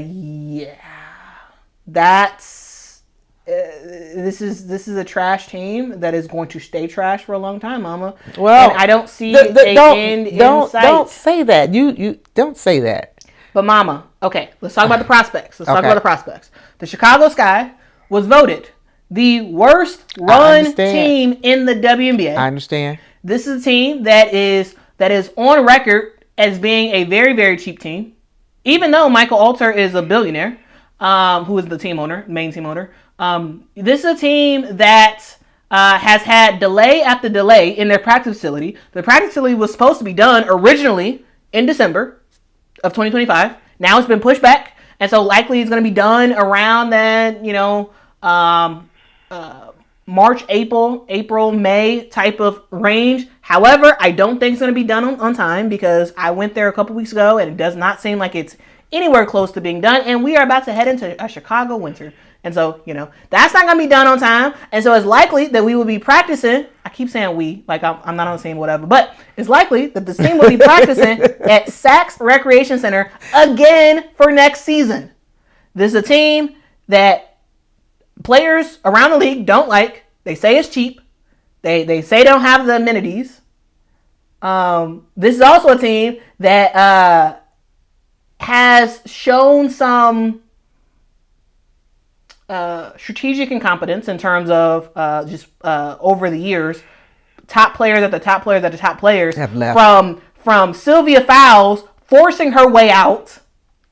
Y'all remember that back in the day when Sylvia Fowles forced her way out, to Elena Deladon forcing her way out, to Cathy Cathy Honda was on the team for a little bit, but anyway, to Kalia Copper saying, okay, y'all not surrounding me with winners, I'm not coming, I don't want to stay here, trade me, right? And so to Courtney Williams and Alana Smith, who in my opinion had their resurgence on the Chicago Sky, but was like, nah, We want nicer stuff. We want better stuff. We out of here. We want food. we want all this stuff. And the Chicago Sky has a horrible reputation in the WNBA. I don't see that changing. Now, they had some positives with Angel, but with This last Angel not seeming like she's gung-ho about this team anymore, the players who would be coming to the Chicago Sky would likely be coming for Angel. At least the top players would be. And so now it's just, Mama, as a fan, of course I want the best for the Chicago Sky. But as just a basketball realist and someone who just watches this stuff, I'm just like, dog, like, there is no real positives going ahead for the Chicago Sky team. But we have not heard the final word as to whether or not Angel is actually coming back. I know you're saying what it looks like, but until she says, I want to be traded, or the team says she's been traded, I would say she's still on this team. I know what you're saying, but until it comes out of her mouth, or until it comes out of the leadership's mouth, I would say she's still part of this team, and I would say they still would build upon her, because she does need to be surrounded by better players. The way she hustles, you have to have somebody that can play, because it almost takes the thrill out of playing the game when people don't play consistently. Now, I would say that there were several games where we did see the current players play very well. It was a few. Yeah, I know you smiling, but there was a couple games. That's what I said. That's what I said, right? A couple games. There was a couple games where we saw them actually mesh together and play the game the way they were supposed to play, and that was one of the games where they came close to winning or they won. But it wasn't consistent, and that was the issue. You have to have consistent play, and that has to do with level of skill day in, day out. So I would say until Angel says she wants to be traded, as the previous players that Quita just mentioned decided they wanted, they made it known they wanted to go, and the team made an active research to get them out. I would say she's still here because she's still under contract. You know, this was only her second year. So, you know, I hope that she doesn't leave. I'm going to say that. I hope she doesn't leave because I love Angel, and I think she did a lot for Chicago, coming to Chicago last year in 2023. I mean, 2024. She did a lot for Chicago and coming and boosting up the morale for the team and for the fans as well. I'm just hoping the best, and that, you know, in this off season, that Chicago will get it together. This practice facility is a step in the right direction, but we know that in order for them to stay on track with what the other teams are doing, they're gonna have to do more things than just the practice facility. And also, if we look at the practice facilities in comparison, like, okay, one, I actually believe that Dallas is actually gonna finish theirs on time. Okay. One, because it's in Texas. From the limited stuff I know about Texas, yes, there's a winter, but it's not like freezing cold, you know, right. as much. Like, I know y'all have had some bad winters, but like overall, they can work during the winter. Whereas, like, they don't even have a roof on the Sky facility right now, and like, it's going to start getting really, really cold, and snow is about to start falling soon. And so, like, to me, because of the Chicago winter, I don't believe that the Chicago Sky one is realistic. And two, even with that being said, like, the Chicago Sky facility, when you compare it to all the other teams that are building facilities, it's the smallest and it's the cheapest.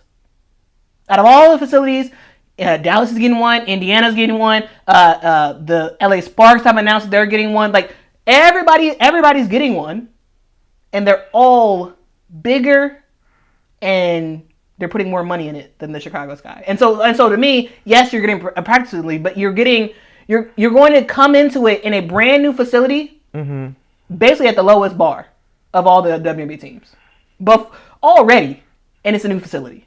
Besides the Connecticut Sun, besides them, and they're about to be sold soon, so they're not doing anything right now for the facility. But like, besides them, the Sky will be the worst once it's all said and done. Once all the other teams get theirs built, and so like, you already are on the bottom foot, and so like, and you have literally the best player on your team, Angel Reese. She wants some amenities.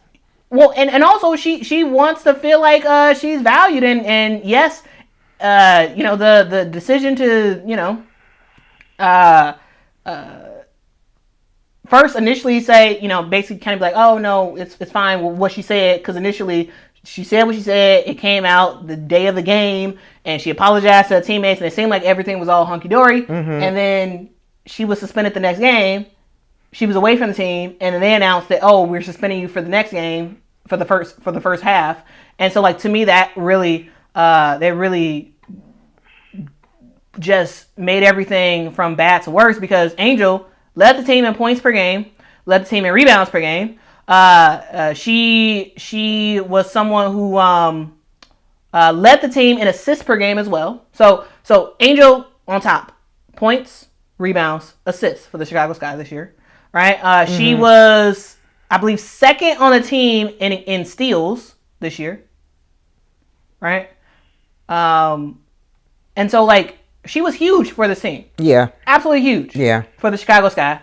And should be the franchise player that you build around, not building around the guards. You should be building around the post. But that is not what this team is doing. And because of that, I don't think she's going to publicly say it. I think she's out. I think her team is probably trying to get her out. And this will just continue. Then there would be no hope. There would be no hope. But this just continues the saga of the Chicago Sky. Like, this is what this team has done. We were lucky enough to have Candace want to come back home for 2 years, and then she got on out of there.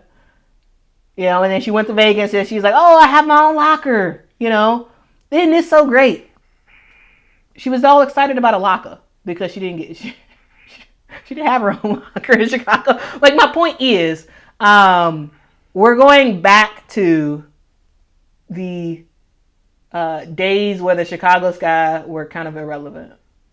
And it is what it is. Every team goes through cycles. I think the Chicago Sky are about to enter the dark days of, like, you trash. It is what it is. Unfortunately, unless they get a new owner. Yeah. Unless they get a new owner, or they completely start afresh in the front office. One or the other. Otherwise, I mean, it is what it is. Unfortunately. It is what it is, okay? But yeah, I don't know. And also, again, it got worse when you fired Teaspoon. That started everything. Yeah. Truly, because I don't think... Because we were on a rise. I don't think this season would have ended the way it is. And I don't think Angel would be going out if Teaspoon wouldn't have got fired. Because also, Angel... Did you watch Angel's podcast? Yes, I did. Angel, her and Teaspoon are still tight. Which was so surprising. And she goes through film with Teaspoon. I'm like, oh. I'm like, what in the world?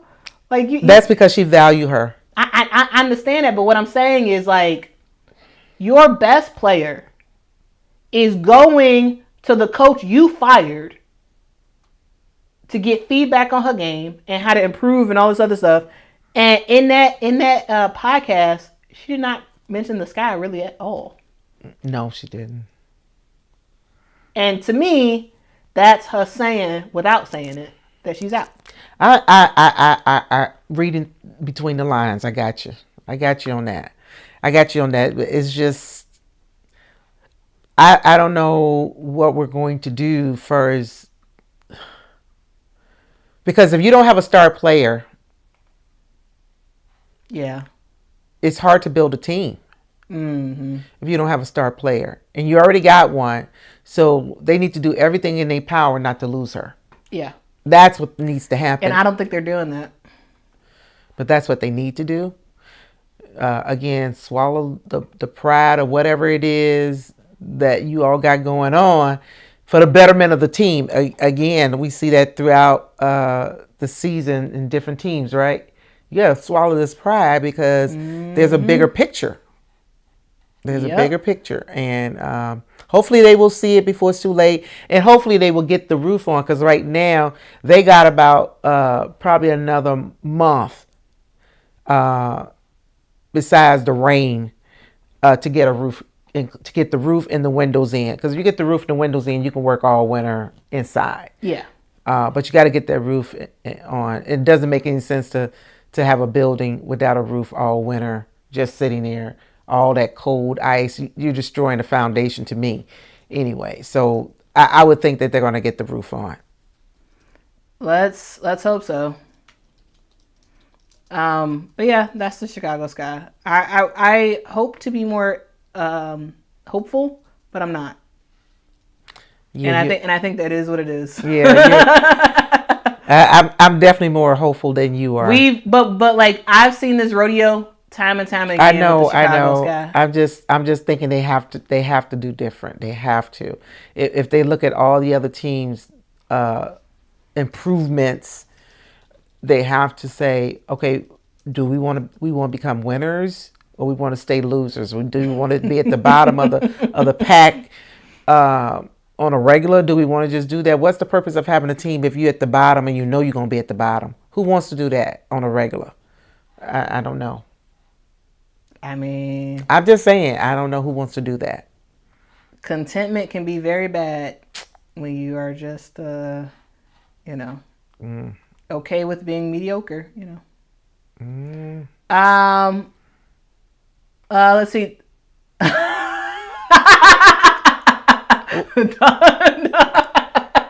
I didn't see that. Dalton Trustees say good morning. Who? Dalton Trustees. Well, good morning, trustees. Oh my God, that is hilarious. that is. Oh my goodness, that. Okay. It gave us a super chat too. Okay. All right. Thank you. Oh my God, that is so funny. Okay. Uh-oh. I think I messed up the... Uh-oh. There we go. All right. That was a good laugh, Mama. Mm-hmm. All right. Let's go to the next team, because that was depressing, what we just went through. That was depressing. All right, so let's move on to another depressing thing to talk about. Let's talk about the Connecticut Sun, Mama. Now, for the season, I gotta say, I'm not as, I don't feel that badly about the future prospects of the Connecticut Sun. Now, the Connecticut Sun, they finished out with a record of 11-33. We knew they were going to be bad because literally they lost their head coach. They lost a huge amount of their players, lost their entire starting lineup. Mm-hmm. And so we knew that they were going to come into the season bad, right? Of course. But I got to say, there's lots of, on the court, there's a lot of positives when it comes to this Connecticut Sun team. And it starts with the rookies. Mm-hmm. Anissa Morrow, Sanaya Rivers, Layla Lacan. Yeah, they played awesome. This is the start of a really awesome core for this Connecticut Sun team. Now, yes, were they not good this season? Absolutely not.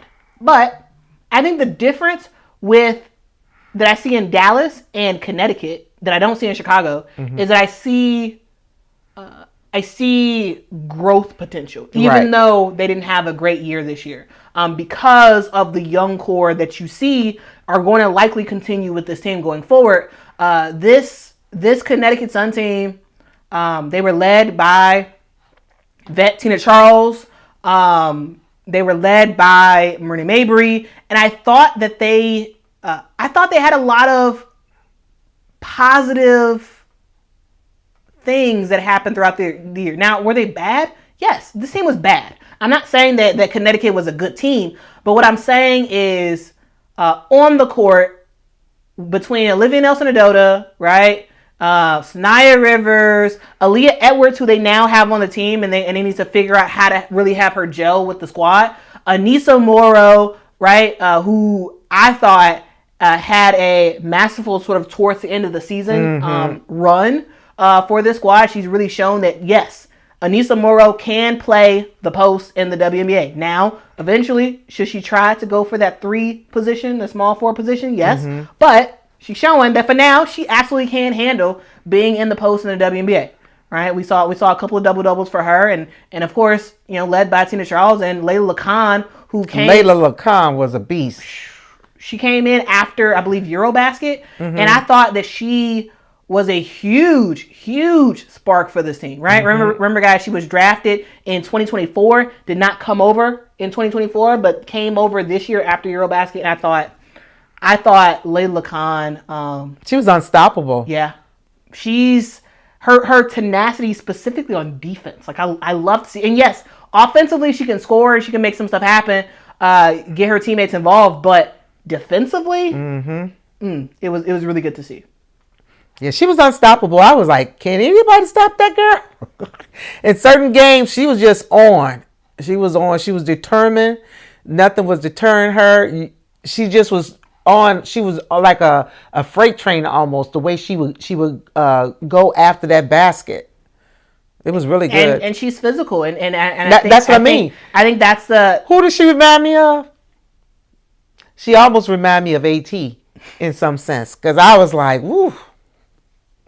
And she has an expression on herself when she do something. There's an expression that she gives. It's like, I know I'm bad. I know I'm bad. And she knows. and she a rookie. Yeah, she knows who she is. Yes, Layla Khan is a French player. Yes, she is. She is a French player.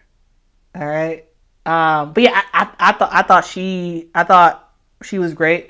Again, Sanaya, Anissa, Aaliyah Edwards, I think there's something there with that sort of combination. I do think Marina Mabry is going to stay with the team going forward.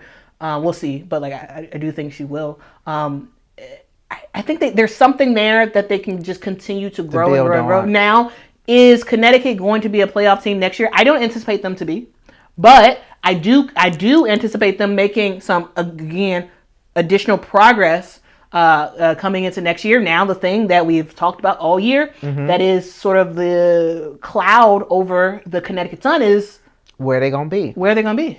Now, we know next year they will be at Mohegan Sun Arena for next season. But the question mark about 2027, who's buying this team and where are they going? Because we all know that there are bids right now in Boston. There's a bid in Hartford.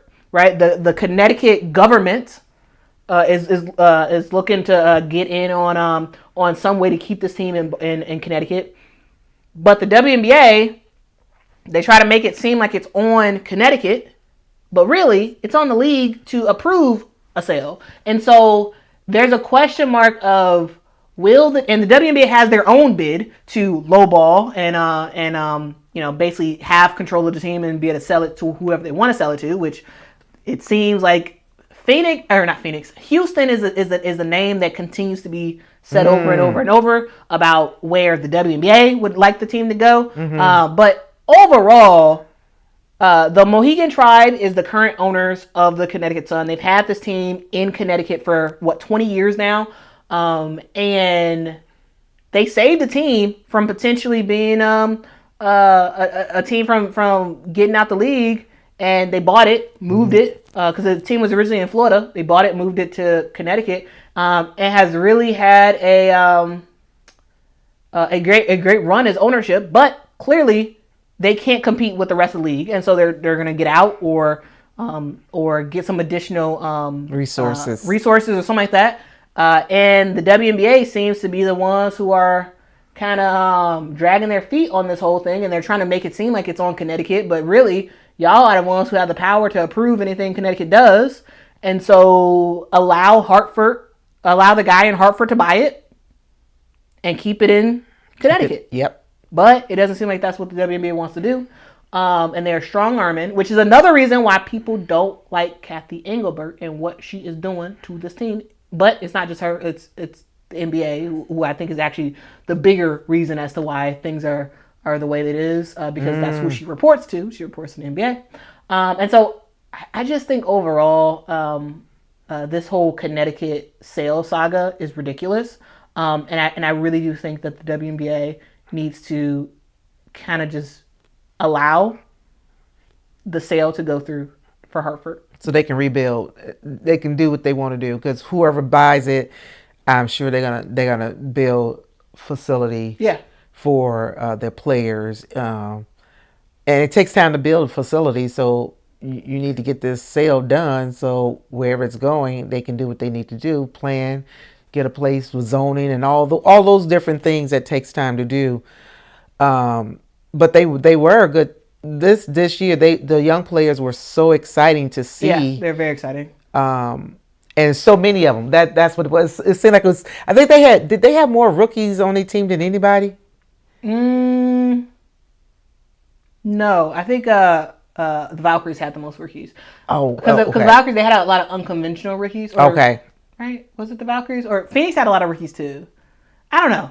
Because Connecticut had 3 rookies. Right. Yeah. Anissa, Sanaya, Layla. Yeah. Yeah, but it seemed like they were very impactful though. That's what I mean to say, because you usually don't see that many rookies together making that kind of impact. Yeah, but I thought they were very good, and I gotta say I do have a lot of hope for the Connecticut Sun team in the future, as long as they can actually get a sale to go through and get it approved by the WNBA. So Cathy Engelbert, Adam Silver, all the people who are at the top, the powers that be, allow Connecticut to sell to Hartford, because Hartford's isn't it within 75 miles of Mohegan Sun Arena? Like this is really the local arena. Like this is local. This is not like you're not moving the team out of state. Right. You're not moving it, 500 miles away or anything like that. It's not even going far. And you're allowing it to stay in Connecticut. I think that's what should happen. From what I understand, Connecticut has the same exact offer on the table as Boston does. And so it's like, why not give it to them? Let Hartford get it, in my opinion. But the WNBA has the power to do whatever they want. And right now, they are stopping the process. Yes. Because the owners don't want to keep it, so they've made that clear. Well, the owners they want some other option. I think they would be if they got another investor in there, they could bring in a lot of money and resources. They could explore keeping it, but both is on the table from what I understand. Oh, okay. A full sale and a partial sale. Oh. But I think it's more likely they'll go for a full sale. Yeah. All right. Speaking of young players who are really bringing something amazing, it's the Washington Mystics, mama. The Washington Mystics on this season, they had a record of 16 wins, 28 losses. They did lose all 10 of their last games. But I got to say, the Washington Mystics is another team that I have a lot of hope for in the future.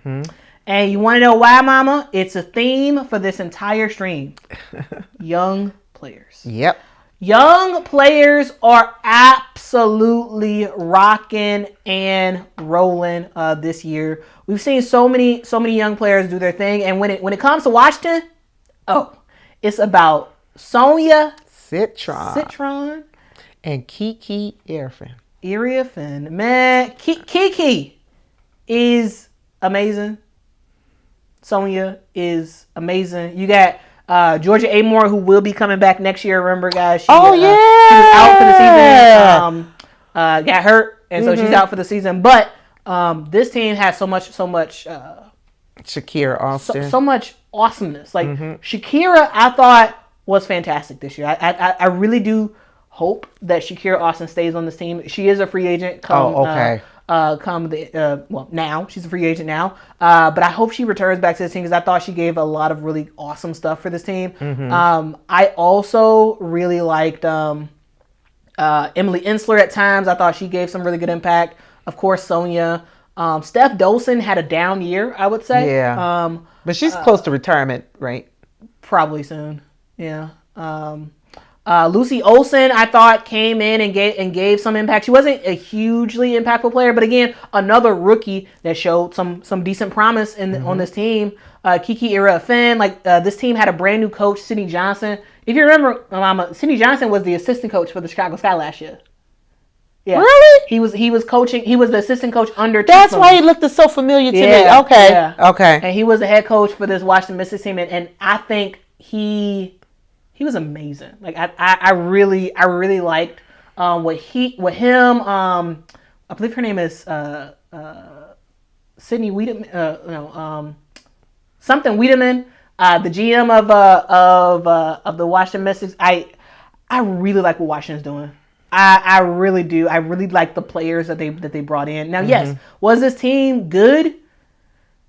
No, but again, they showed a lot of progress. They did. And they're showing a lot of potential of what's available. And it's specifically, Ronald, it's the young core. And to me, the youth is everything. It's where it's at. It's where it's at now. You always have to have veterans to help guide the new players. But these new players coming in with a lot of energy. They're coming in with a lot of energy, and they got the skill. And if you don't have any youth on your team, it's a little bit hard to win in this league right now because the youth are taking over. They are. But the players that are veterans, they're there to stabilize everything. Yeah. But the youth are running the show right now for the WNBA. Yep. And for Washington, there is a lot of positive growth that we really see, and that's why I'm really excited about the Washington Mystics. And I think that if you are a newer fan to the WNBA, and if you have not picked a team to ride with the Washington Mystics, that should be your team. Seriously, I really like this team a lot. And speaking of teams with new coaches, a team that is trying to figure out their way forward, Mama, we got to talk about the LA Sparks, Mama. Yeah. The LA Sparks, they have a new franchise player in Kelsey Plum. Remember, guys, they had that trade, that three-team trade that sent Kelsey Plum to the Las Vegas Aces. They sent their second pick in the draft packing. That second pick would have been Dominique Malunga. But this team, yes, the team did not make the playoffs. And yes, the record for the LA Sparks was 21 wins, 23 losses. They were this close, Mama. This playoffs, I know. Close to making the playoffs. Ultimately, they were not able to get it done. They do have a brand new head coach this year in Lynn Roberts. And Mama, I gotta say, I'm not upset with this season with LA. Yes, did LA make the playoffs? No, they did not. But I thought Kelsey Plum proved that she can help lead a team, right? She can help lead a team. She wanted to kind of have her own team, and that's partially why she wanted to get out of Vegas. And she has her own team. Yes, her team did not make the playoffs, but Kelsey Plum as a leader, I thought she did pretty well. She averaged close to 20 points per game this season. 5.7 assists per game.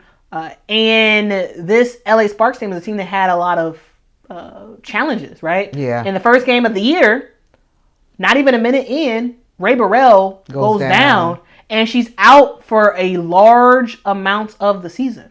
Ray Burrell was looking to be a star this year.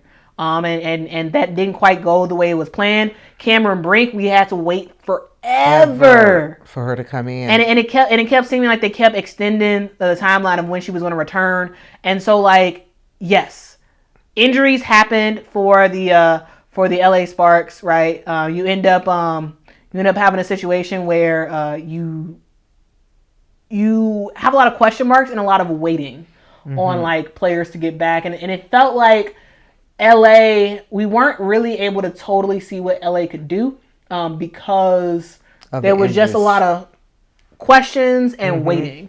But I thought there was some really awesome stuff that we saw this year. One, we saw the continuation of Rickea Jackson being the amazing Rickea Jackson we know she can be.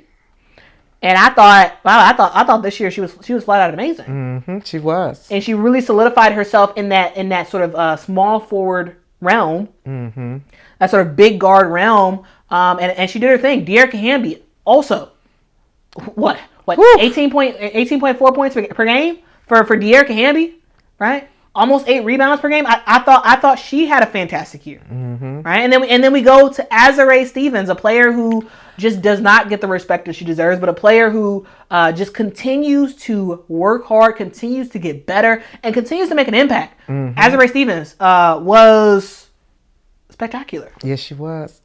She just was. And she's an older player, but she still got game. Yeah.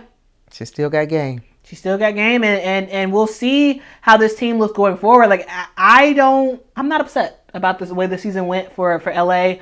Yes, I do think they could have made the playoffs, and I do think they, in my opinion, should have made the playoffs. But that's not how the cookie crumbles for them. But I do think that Lynn Roberts has the potential of being a really good coach in the WNBA. There's a stressing that she does have on specifically 3-point shooting and shooting in the paint, and I think that as we get a free agency period now with basically everybody as a free agent, I do think that Lynn is going to be able to really get certain players that fit the system that she had at Utah. Oh, okay. And I do think that's going to be very successful for the team. And also, similar to what Dallas is doing, the LA Sparks have a brand new facility that they are about to have come online. It's not going to be ready for the 2026 season, but it will be ready for the 2027 season. This is something that they recently announced. And it's going to be very, very, very expensive. $150 million. Wow. That's going to be put into a 55,000 square foot practice facility. That's going to look really good. They showed some renderings of it already. It's going to look pretty great. It's going to also feature the WNBA's first ever indoor-outdoor player sanctuary, which is a weird way to put it, but it's going to feature a outdoor spa pool because, I mean, it's in LA, so of course there's going to be a lot of outdoor stuff. Dedicated nap rooms, which I think is really cool. A flexible wellness space for meditation, yoga, quiet reflection, hydrotherapy, spa suites, 2 regulation courts, and basically go down the line. It looks pretty cool. It's a lot of money. A lot of money. I mean, it is in California, so like, you know, it's a whole lot of money. But like they put out a renderings of it already. It looks pretty amazing. And Mama, I do think that this is going to just help tell the story of why players should consider going to LA. Now, yes, it will not be online in 2026, but most likely players are looking to sign multi-year deals. Like this, right. You know, and so they don't want a 1-year deal anymore. And so this is going to be in people's minds about like, okay, well, I get to be in LA. Nice and warm. Yeah. And a beautiful place. Yeah. Playing at the Staples Center or whatever it's called now. Like this is huge. And it really, it's going to start being the haves and the have-nots when it comes to WNBA teams and practice facilities and all that good jazz. Like that's going to be a real thing. The haves and the have-nots. Do you have it? No. Bye-bye. I don't want to see you. That's what they're saying. Go say. You have it? I'm coming. That's what players are going to, you know, is going to be more than just a salary. Yeah. But for the LA Sparks, they don't have a ton of young talent. Of course, you have Cameron Brink still under contract for a rookie contract. You have Rakia Jackson still under contract. But for the most part, everybody else is free agents. And I do think that even though they don't have a ton of players locked in under that rookie contract, I think they have a lot of potential going forward and a lot of positives. And I do see some free of them agents coming back. I do see free agents picking LA. I do think De'Erica is probably going to return. Like I would be surprised if De'Erica does not return back to the LA Sparks. And I do think Kelsey Plum is going to return as well.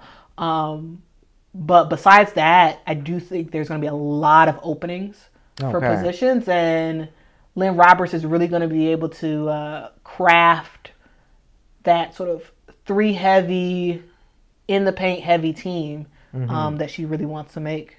I can't wait to see a full season with Cameron Brink. Yes. You know, I loved her in college. So I've been waiting on her. You know, she played a little bit with the last, 6 or 7 games where she was coming in more and more for different spurts of time. But I don't think she still has really played to her potential yet because, you know, coming back from an injury, she had limited play time. But I can't wait to see her in a full year, a full season playing in the WNBA. It's going to.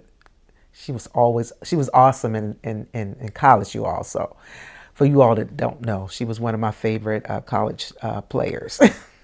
so I want to see her play. Absolutely. Let's see. GBJ says that facility will definitely attract top players. It will. I think so. I think it will. I think it will help a lot. All right. Oh my goodness, Mama, we have gone really long on this stream. I apologize. We may have to. Yeah, we gonna maybe we could just cut it off here because we just covered all the teams that did not make the playoffs. Oh, great! And then we can cover the ones that did. So this is a perfect cutoff. Thank y'all so much for rocking with us.